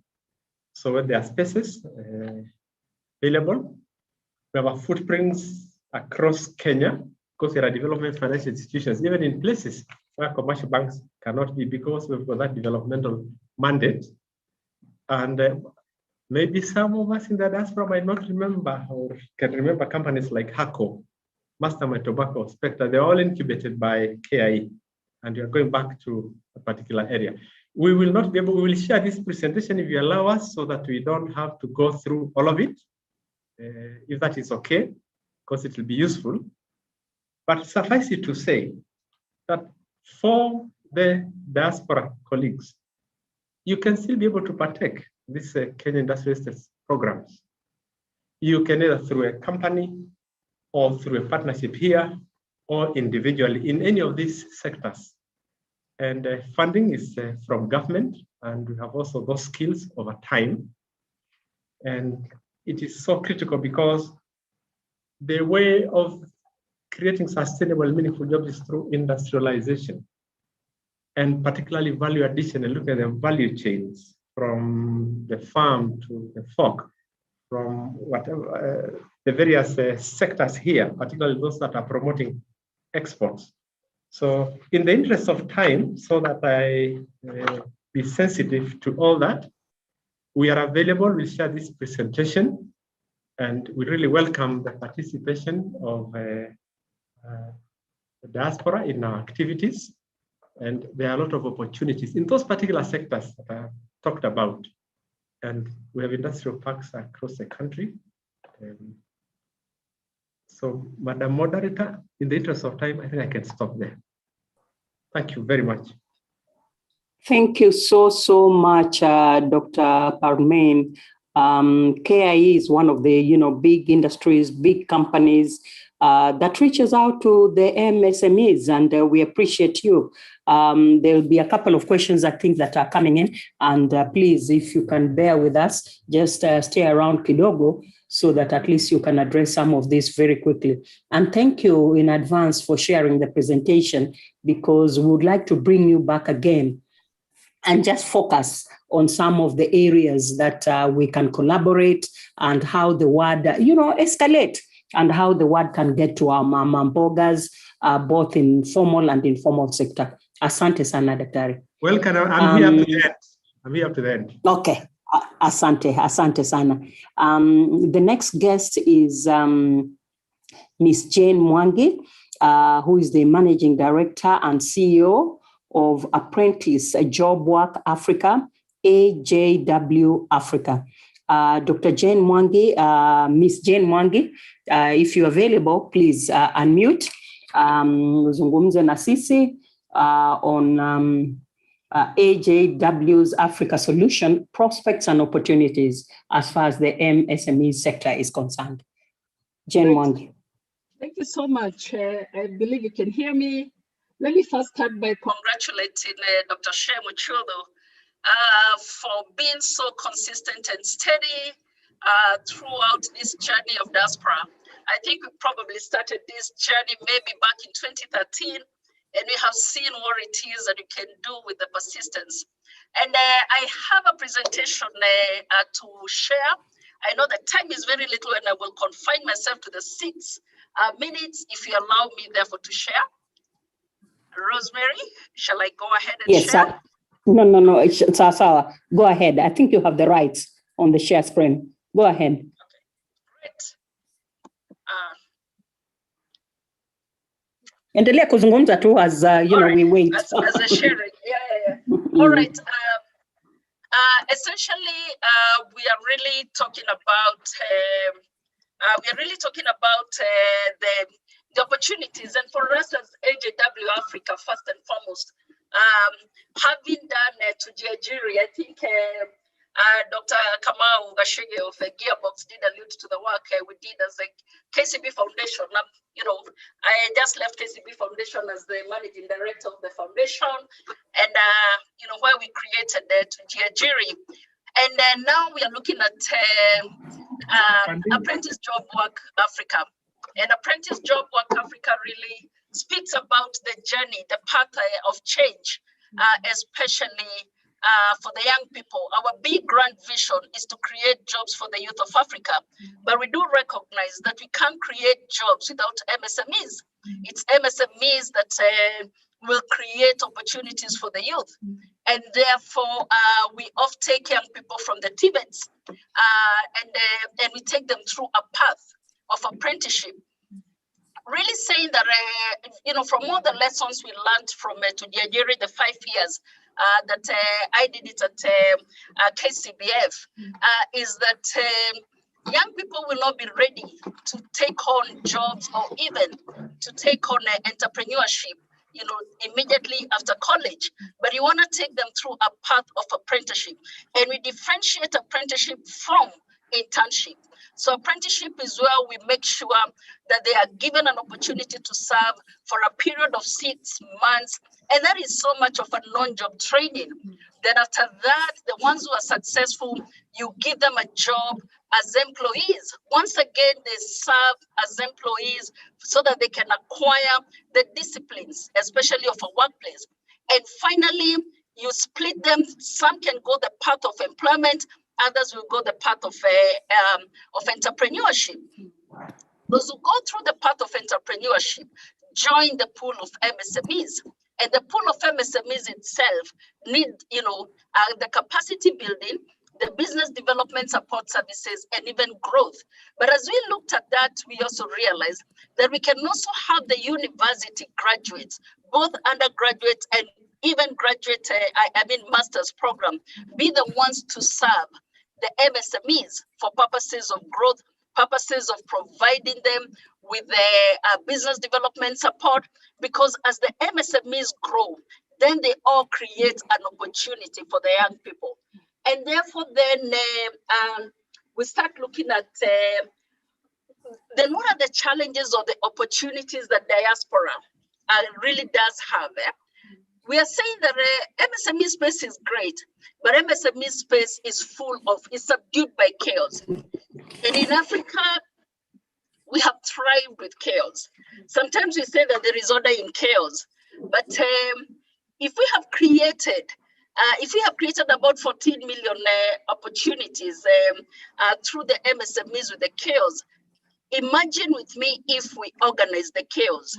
And organizing the chaos for us is what it is we saw entities like Uber come and do to the ministry, to the transport space. They just came and brought technology that organized the chaos, and suddenly the taxi industry became a very viable business, and a business that banks could even invest in, and everybody else. And so basically we are saying that we have survived through chaos, but you know what, if we organize the chaos, we shall be able to thrive. And the organization of the chaos, therefore, is really, we shall subdue chaos by providing formalization. I think other speakers have also spoken about the need for us to formalize a lot of the businesses. And that formalization, what it does, it brings predictability, success, and quality. Those three things. And essentially really telling diaspora, there are so many opportunities back home. But for you to be able to really invest back home, we must first organize this, all this sector, the MSME sector. But we go ahead and we say that there are three, categories that require organization. The market players, those are the MSMEs, the market itself, that's the industry segments, and the diaspora itself. And when we think about that organization, I think we have a table that we are using as AJW, and really using the data that we have. Because essentially we are saying that there is so much data. When you look at the banks, and having worked in the bank and having been an EXCO member in the bank and looking at all the data that came through every single day, there is so much data, but that data needs also to be organized. And if we organize it all and we use technology, we start getting into the artificial intelligence space that now gives us information on the business sector, the economic sector, and the business segments. And this table is one tool that we use. And as we look at diaspora, then we start asking you, where do you want to play? Which space do you want to play in? Do you want to play in the space of startups, agri? Do you want to play in the space of micro manufacturing? Do you want to play in the space of medium beauty? Because if you start, segmenting all that, then you're really beginning to delve into all the challenges and the opportunities that lie in there. Then, of course, as you organize, that was organizing the MSME, then we also now start organizing the market itself. And that's a bit we spoke about, bringing technology, starting to look at artificial intelligence that will just come and sort us out, just exactly what we have seen Uber do. And once that is done, then it becomes very easy to be top of mind in very many, spaces. But once again, we start saying that we shall subdue the chaos, or what we see diaspora bringing to us are the templates. And you may just ask, what do you mean by templates? These templates may be all available on Google and everything, but you're not just talking of those templates that we know, but the templates that you have as diaspora in terms of the experience that you have.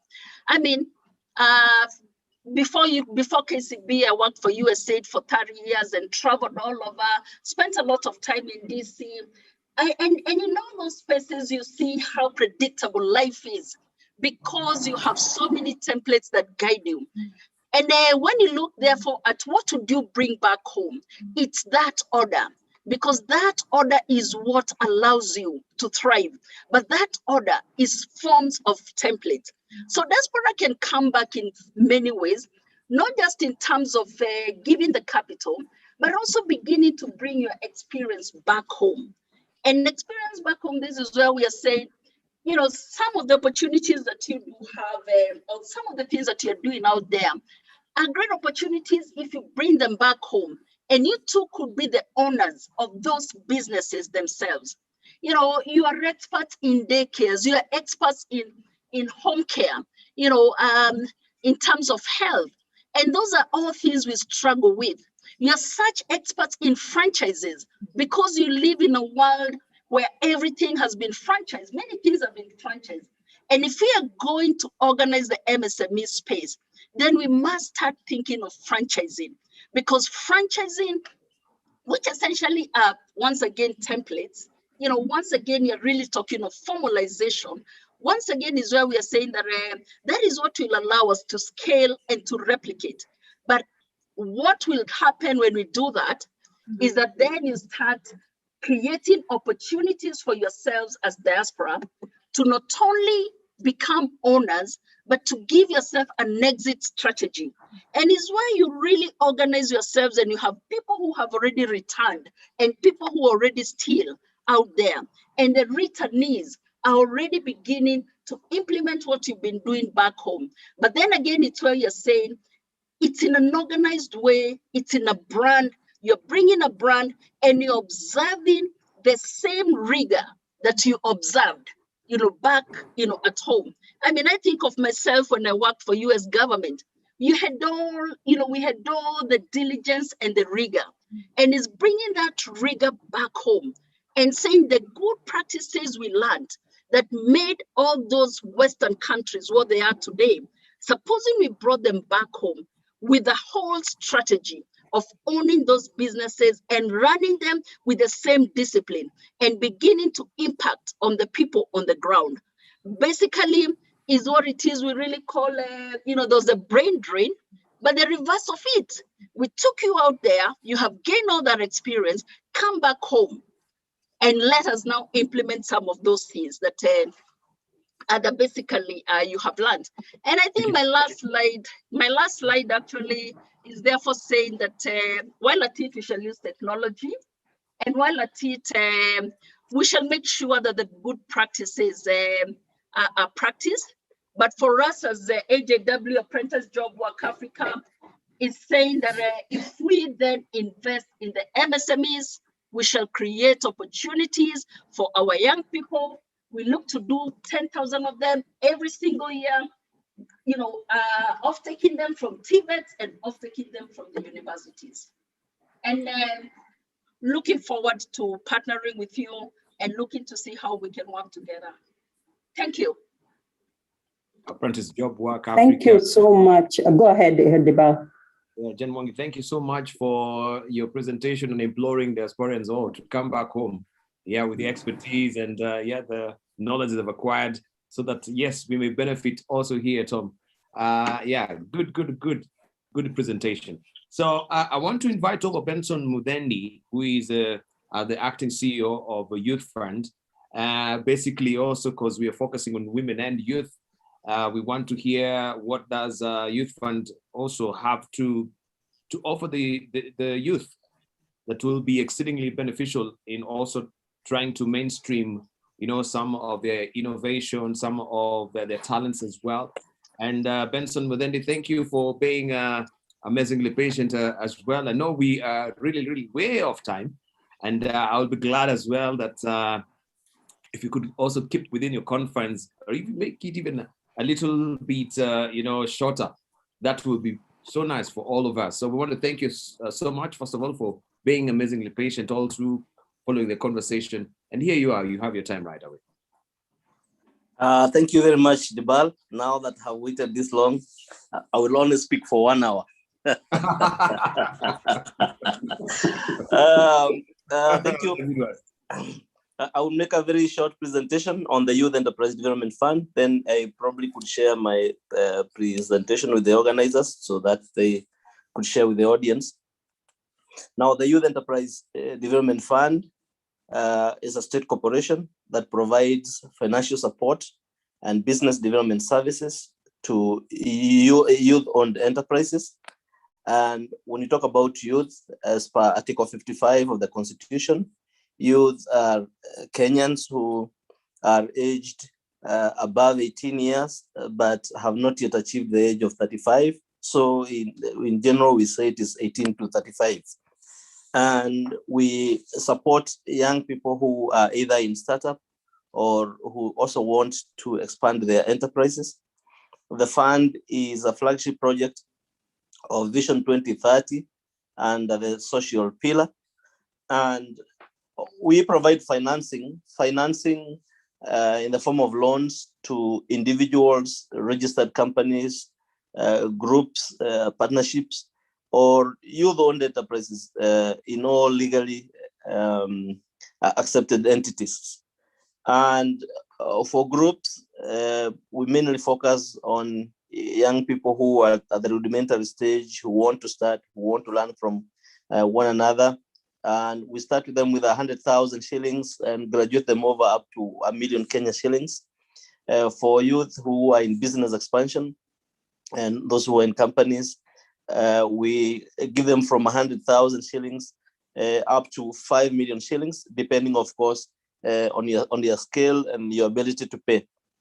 Then we have several products. We do asset financing for people who want to buy probably machines for their businesses, for people who want to buy vehicles maybe to aid in distribution. We also have agribusiness loans for young people who are interested in doing agribusiness. We have talent-based loans for youth who are interested in exploiting the creative space, the creative industry for income. Then besides that, we also support youth who do business with government. So if you get an LSO or LPO under what we call the AGPO program, then you're able to come to us and we provide you with financing to be able to service that tender. For the business development services, we provide entrepreneurship training, we provide mentorship and business coaching.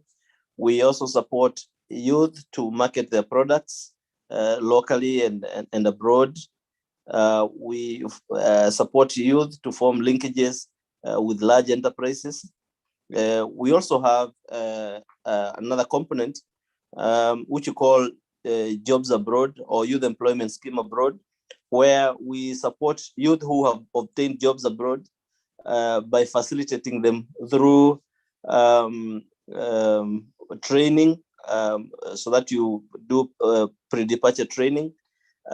We have in the past also supported such young people with relocation financing, and it's something we are looking forward to establishing.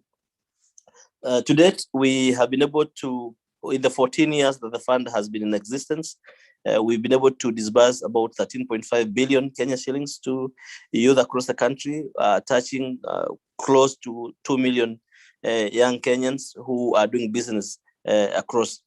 Now, one of the challenges we have experienced recently, of course, is to do with COVID-19, but we have established certain mechanisms to cushion young Kenyans. One, of course, is of course being able to restructure loans, supporting youth, and disseminating information on upcoming business opportunities, such as providing PPEs, the provision of technology, last mile delivery services, and so on. To access our services, we have offices across the country. Of course, the headquarters is in Nairobi, but we have officers across the country. In all county headquarters, we have at least an office and 3 officers. So people are able to access offices at that level. Now, about whether our loans attract interest or not, is that our loans, group loans, have no interest whatsoever, but business expansion loans, we charge an interest of 6%. We can be able to get more details on our website, www.youthfund.go.ke, or we also on social media, Twitter, Youth Fund Kenya, Facebook, Youth Fund Kenya, Instagram also, Youth Fund Kenya. So I think I would want to stop it at that. I know people have been waiting and probably, but I would be willing, now that I have left some time, if there's a question, I could probably utilize that time to be able to respond to the question. Thank you.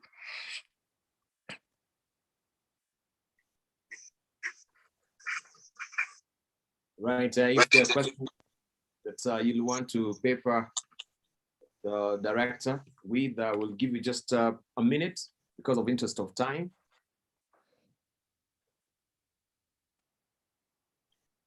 Right, let me do, I would like to actually choose the questions towards the end so that, you, Charles, Okay, you there? Why don't we take the questions at the end so that, please? Yeah, at the end, yes, that's what I was proposing we do. So let's move on swiftly, and if you may hang on also, Mr. Mudendi, so that we can actually get to pose the questions to you as well. Right now, I want to welcome Ms. Rebecca. No, this is Professor David K. Twigong, the Director and CEO of Kirdi Nairobi. And he will also tell us where do we have that interface between the organization and the MSME sector, of course, focusing on the diaspora and the foreign business as well. So I want to give you at least 6 minutes. Yeah, if you could elect to do even with less, the better. Professor, over to you. Professor, remember to unmute your mic.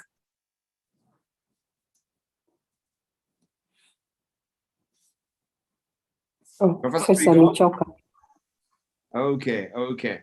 Well, let me just also move on swiftly. If Professor is not there, I'll just give one more chance to see if he's around. We might just go to the next person, but he's trying to tinker with the, Madam Rebecca, if she's in, please. Yes, and Rebecca is one of our strategic partners, Micro Enterprises Support Program Trust. Rebecca, are you in? Could you unmute, please? Yes, I'm in. Yes, Thank you so much. Karibu. Yes, thank you. Nice to see you. Nice to see you too. Thank you so much, Rosemary, Shem, and the Kenya Diaspora team for giving me this opportunity. It's really been a long day, but very, very exciting. That's why I've hanged on. I'll try to be very, very brief, just to share the work that we are doing at Micro Enterprises Support Program Trust. And allow me to just share my screen. I'll go ahead and share.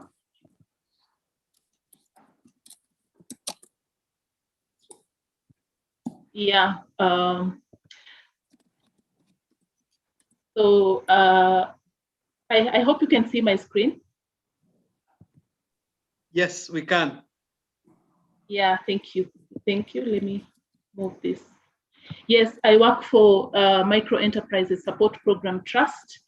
This is a development organization that was founded in 2002 with the Danish government and the government of Kenya through the National Treasury. Our main focus is on working with micro enterprise support, micro and small enterprises, focusing mostly in the agricultural sector. Our focus is in agri-enterprise development, in agricultural productivity and food safety, financial inclusion, and green transformation. And our vision is to build a more prosperous society and facilitate, our mission is to facilitate sustainable business development and financial services to smallholder farmers and agri-SMEs in Kenya. Our model is very simple. We endeavor to utilize the tripartite model where we have the producers, the financial institutions, and the SMEs. And this is basically to create a complete continuum through which we can be able to support increased productivity that has access to market and can also access investments for agriculture. Our work in women and youth empowerment, I will not go into the statistics of that because of time, but MES is an organization that has made deliberate efforts to work directly with women and youth. Our focus is to make sure that in all our programming, we are able to reach out at least, we disaggregate our data in such a way that we are able to reach out at least 40% women, 30% youth, and the rest can be general enterprises. We are currently working with over 55,000 smallholder farmers and 100 micro and small enterprises in that space, focusing on various agricultural value chains. I'll share the presentation, so I'll not go into the details of the value chains and also on the companies and all that, but our main entry point is the farmers, and then we identify the supporting companies and agri-enterprises that are working to integrate those smallholder farmers in their value chains, and then we identify financial institutions that can be able to provide access to finance for their agricultural investment. Most of our interventions is around infrastructure support, where we identify agri-enterprises and support them to set up aggregation centers. For those who are in export market, we support them to establish infrastructure that can support aggregation and also support food safety. We also provide access support to equipment through blended financing mechanisms, whereby we identify the needs at the agri-enterprise level, and if there is need for an equipment or something, we are able to provide a blended finance in terms of a debt and a grant so that they can easily access some of those equipment. And this has worked out really well for us because most of the women and youth enterprises do not have substantive collateral that they can use to access loans. So through the blended financing, they're able to use the equipment they acquire as collateral for that particular loan. The other intervention is around skills development. We are working very closely with the Agricultural Technical Vocational Education and Training, ATVET, to be able to develop skills that through the agricultural training centers, and also ensure the accreditation of the agricultural training centers to offer accredited training for various trainees or value chain actors in the agricultural space, so that whenever they acquire training in those facilities, the trainings are recognized and accredited, because we know skills development is a major challenge among the youth and the women in our rural communities.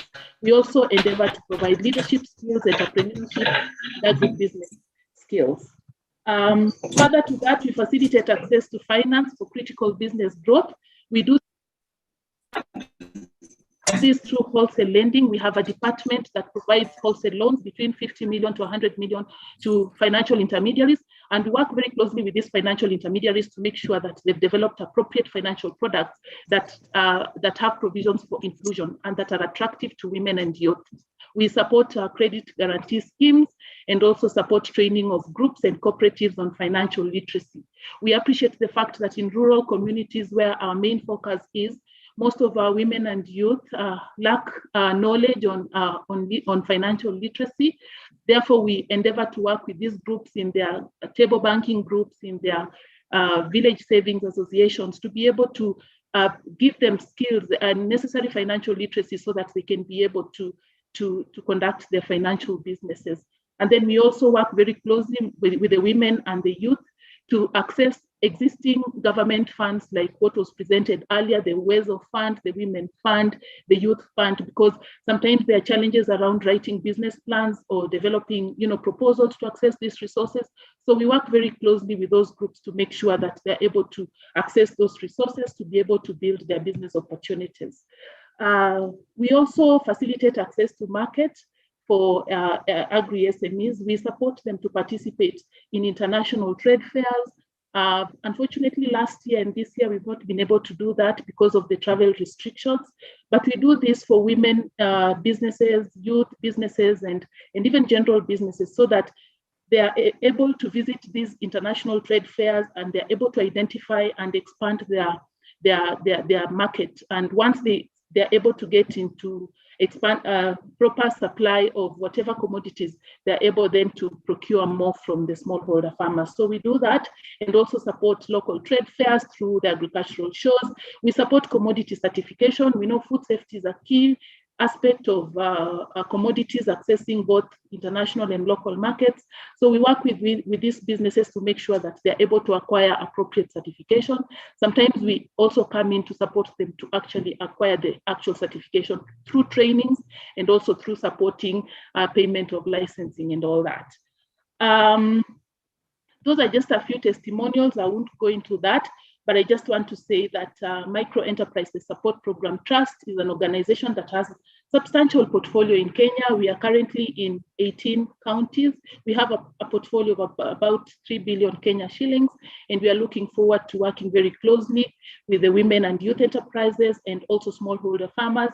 Opportunity for diaspora would be more on mentorship, appropriate partnerships and networks. And yeah, the opportunities are large as presented by previous speakers. Thank you so much. I've really tried to rush through, but thank you for the opportunity.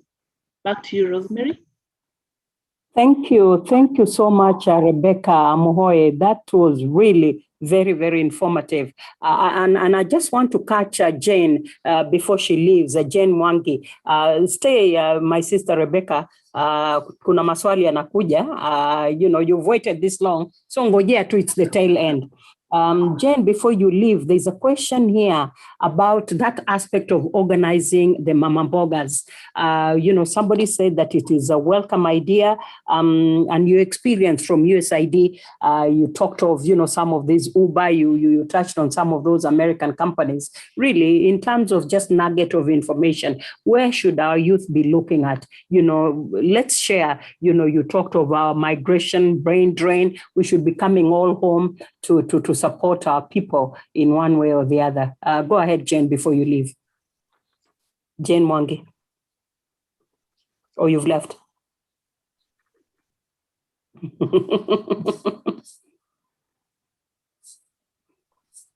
Well, I guess Jane left. Dibal, you want to go ahead?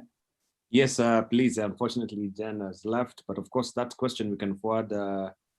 You can forward it to her to just answer it, so that at least it can be for the benefit of the person who has asked the question. We want to drill to the last presentation, and this is from Ravin Foundation. We want to invite over the founder and the CEO, Ms. Gladys Kamburi. She will talk about social enterprise, women empowerment, and philanthropy, right? Giving is very pivotal as well. As much as we receive, so how are we also philanthropic? So what is a philosophy?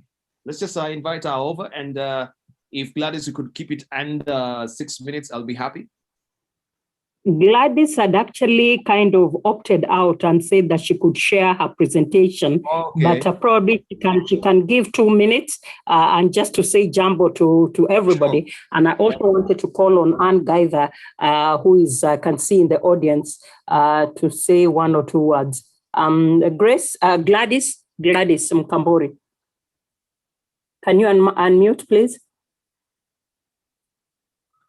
Labda kusalimiana tu. Gladys upo? I know it's been long. Yeah.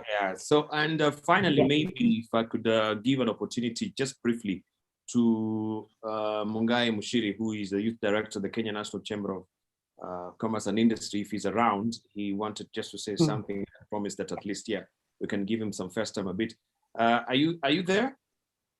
Yes, Dibal, thank you very much for the opportunity to just speak to the diaspora and to the members. So I know the time is very limited, so thank you once again, Honorable Simon Chelgui, Honorable Ababu Namwamba, distinguished guests and participating diaspora, good evening. Just as an introduction, I just want to introduce to you who Kenya National Chamber of Commerce is. Kenya National Chamber of Commerce is a apex body, or rather the overarching body that represents the private sector in the country. In the country, we're looking at the private sector, or rather the enterprise within the country. We're looking at 24 sectors, which include retail, manufacturing, energy, finance, trade, and things like that. They are all about 24 sectors within the economy. Together, those sectors produce a GDP of about 10.6 trillion Kenya shillings. And this is simply by the different players coming together. Manufacturing, energy, people in retail, all, if you look at an economic model, it looks at it's all categorized as consumption. And that consumption, together with investment, together with exports that are sent out of this country, less the imports, all contribute to about 10 trillion in the economy. So for us at the Chamber of Commerce, we put all that together. The government and in its entirety controls about 3.3 trillion of that amount. The rest, which is about 7.4 trillion, is controlled by the private sector, which is the SME, the corporate sector, all put together. Largely, the SME controls about 80% of that, and 60% of that 80% is actually youth and women. So for me, as a Chamber of Commerce, I sit as a director and oversee the operations across all 47 counties for the young people. And for us, the diaspora is a very, very key component for us. One, because the diaspora has now overtaken traditional exports as a biggest revenue earner, now garnering about 3 billion in revenue annually, actually surpassing tea, which was the largest. So for us, that is one of the areas. As a Chamber of Commerce, for us is just to provide an ecosystem where all of these things connect, be it manufacturing, be it exports, be it trade. If you are looking at exporting things out of the country, if you're looking at being an exporter, we then provide an opportunity for you and a home for you to then grow your business, capacity build your business, help you to create a focus group of marketers around yourself, as well as open an avenue for you to tap business that comes online, as well as now open the door for you to do business with the government. For the young people in business, we are also focused heavily on the 500 billion, or rather 500 billion shillings that is available for young people to do business with the government of the land. So for us, we just work alongside you as a business person. We come shoulder to shoulder with you. One, we help you to capacity build your business, how to just fine tune your business, create a business canvas for yourself that will help you to optimize the opportunities that are presented from this country. We are one of the biggest proponents of creating Kenya as a country into enterprise Kenya, such that then the country helps you as an individual to open opportunities for yourself and then optimize those. And one of those avenues is for the young people to travel across different countries across the world and to offer their skills as labor to be able to garner financing for themselves, empower themselves, as well as those they've left behind. Over and above that, we then help you capacity build you in that process, your life cycle as a young person, to then unlock opportunities, new avenues for growth. As you go out of the country, then we help you to identify areas of potential investment to, as you remit your income. We work with very closely with the Diaspora Association alongside Dr. Shemo Chodo. We work alongside other organizations, including Keproba. Like now we have just signed an agreement in Dubai for the Dubai 2021, where we're expecting approximately 199 countries to present opportunities for export. We work very, very closely with the investment organizations. As I said, one of the avenues of income in the country is investments, foreign direct investments, where we're working very, very hard to ensure that the investment into the country goes from where it is at about 600 billion to about $3.2 billion, just rivaling Ghana and Ethiopia. So for us, we're just focusing on these particular lines, and how we can work with the diaspora today is giving you an opportunity to work with the small and medium scale businesses, helping you to profile those businesses. We've already done all the work. We've already created for them a business canvas where they are able to optimize themselves as business people. And thirdly, to be able to be investor ready. So thank you very, very much, Dibal, for this opportunity. I'm sorry I didn't have a presentation. But for us, we are really ready to plug in with the diaspora, to work with you, to open up opportunities, be it in health, be it in agriculture, be it in tech and tech-related matters, be it in energy, all the 24 sectors. We are ready to work with you, to grow opportunities for you. And even as you're in the diaspora looking for opportunities to invest back home, plug into your local Kenya to the US Business Chamber of Commerce, Kenya to UK Chamber of Commerce, Kenya to Uganda Chamber of Commerce, all the opportunities that are abounding. And we'll be able to capture you wherever you are in your own life cycle, be it small, be it big, be it medium, to then grow for you. Thank you very much, Tibal. Thank you very much, Diaspora members. We are looking forward to growing with you. Thank you, Mushere Mungai there, the Youth Director at the Kenya National Chamber of Commerce and Industry. I want to thank most of our panelists here for also staying and up to now for your enduring patience. I want to thank you so much. Thank you for the cogent discussion we've heard. They're quite well elucidated and they're clear. A lot of facts that we've picked, a lot of information that we are yet to marinate and see how we can work with that particular information. It is important and incumbent upon us that once we receive this rich trove of information, we just don't sit down with it, but we do something. We make an action out of it so that it might be exceedingly beneficial for us and everyone around us. So I want to thank you so much, and I want to hand over to my co-director, Rosemary, who will also invite the chair, and then we bring this particular session to a close. Rosemary, over to you. Dibala Mushere Mungai is a very close friend of Juakali Federation. Oh, that's wonderful to know.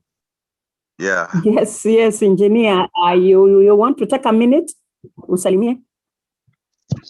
Go ahead. Thank you very much. Thank you very much. Can you hear me? Yes, go ahead. Okay, thank you very much. Yes, tunakusikia. Go ahead. Yeah, thank you very much, Rosemary. I have, in fact, I was telling somebody who was sitting with me on the listening that I want to make Rosemary an engineer and Perez, because the way they are really engaging this thing. You are like engineers. Now, the issues of documentation of this country in terms of agriculture and value chains has been very challenging to many areas. Nobody, like when you talk about cassava, Kenyan experts have worked with the experts to bring cassava as a product in Nigeria. Engineer Kalomba, sorry to interrupt. I think you have two devices. Are you using a computer and also using your phone? Kuna moja, manake inaleta reverberation echo. Switch off moja alafu endelee kuzungumza tafadhali. Go ahead. I think so, yeah. So what I was saying is that the issues of value chain, we've not had the time as a country to document value chains, and in terms of technology to see how we can do our value chain and value addition of products. And listening to all the today, we have a challenge. Engineer Kalomba, I am sorry to butt in because of interest of time and the technical challenges we are having from you. I will just want maybe to hand over the meeting to Dr. Shemwe briefly because of challenges. Once you sort it out, maybe. Thank you very much. I really apologize for Engineer Kalomba. I did not mean for him. We would perhaps, and together with our treasured partner, but before that, Dr. Chandari has been so patient. And as a first diaspora ambassador, I can't live without donating my 1 minute. Daktari, your word of wisdom, then we close. Thank you very much, everybody. I've been sitting over here for the last 3 hours, listening to all the ideas and all the thoughts. Quite a bit of some of the thoughts are just only on a piece of paper. It doesn't really work. It's an idea thought about, but not working. If it worked, we wouldn't have the problem. We are having the problem because we've got so many young people. Today, 4 million to 5 million youth are facing slavery in Kenya. It cannot happen otherwise. So what I just wanted to add one more thing is that I found the solution for Mama Boga by building the market opposite Aga Khan Hospital. And some 2,000 people got involved in business. Means there were about 400 stalls or so, but every stall needed 2 or 3 people. Or some of them needed 4 people. And then supporters, the people who brought the boga, who distributed the boga, and so many other people. Unfortunately, the market is being repaired or being renovated for the last 5 years. It's still sitting there, and all the people who were working there are sitting outside the market, which is nothing but a shame. I've asked the Major General to really look into it and find out how we can start. But we would be willing to start another market. We started 2 markets, one there and one was another place in Nairobi. We would be willing to start another 3rd market, if possible, if a space is available and some organization is prepared to look into it.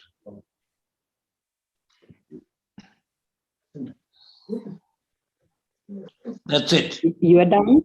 Yeah, that's it. Thank you. Thank you. Dr. Shai Mochodo, you can continue. No, thank you. That's it. Thank you very much, Yes. Asante, Dr. Richandaria. Just to thank those who have been patient enough, Dr. Rikei, CEO, Madam DG, Honorable Waziri, and all colleagues who stood by. Apologize to President of Chamber of Commerce. I know he designated the CEO to speak, but we couldn't admit because of for brevity or lack of time. Otherwise, again, for those who couldn't come on board last minute, we do know we have a tradition of sometimes doing our things last minute. We'll try and change that culture to the extent that diasporas can. Otherwise, thank you, everybody. I hope Madam Rosemary and Debal and our sign language interpreter and the committee you can acknowledge, and then we conclude the meeting. Thank you so much, everybody. Our next event in about a month's time, and we will communicate the usual way. Thank you and be blessed. Thank you. Yes, before we conclude, I think Ms. Muthoni Gichohi was going to conclude for us with prayers, if you don't mind. And I just want to thank each one of you that waited this long, that made a presentation. Please do share your presentation with us. Muthoni, if you're available. Utuombe. Let's pray. Yes. Our everlasting Father, we want to thank you for the quality time that you have given for this webinar. We also thank you for the successful webinar full of great and insightful ideas. We ask you to enable us actualize those interactions so that they can be impactful outcomes for our nation, economic, sustainable development. Thank you for this great and fruitful opportunity of knowledge exchange, sharing, and also transfer. We give you all the glory for the deliberations thereof. Father, we thank you and we bless your name through Jesus Christ, our Lord and Savior. Amen. Amen. Yeah, and as I conclude, I also want to thank the tech team, the people who are working in the background, who made this possible. We apologize to Engineer Kalomba. We were not able to hear you, I think, for technical issues. Lakini next time ujipange. Otherwise, shukran to everybody. For those who have started their fast, Ramadan Karim, karibuni, tunawaombea for the next 30 days as you continue on that journey. Otherwise, stay tuned with a lot of information from KDA. Over to Dr. Chodo. Yes, of course, last was preserved for best. The poll that was taken, just one of them. We know the topic that most members want to be addressed. Thank you for taking the poll. It's in investments and access to capital. But all this wouldn't have been possible without NCBA Group.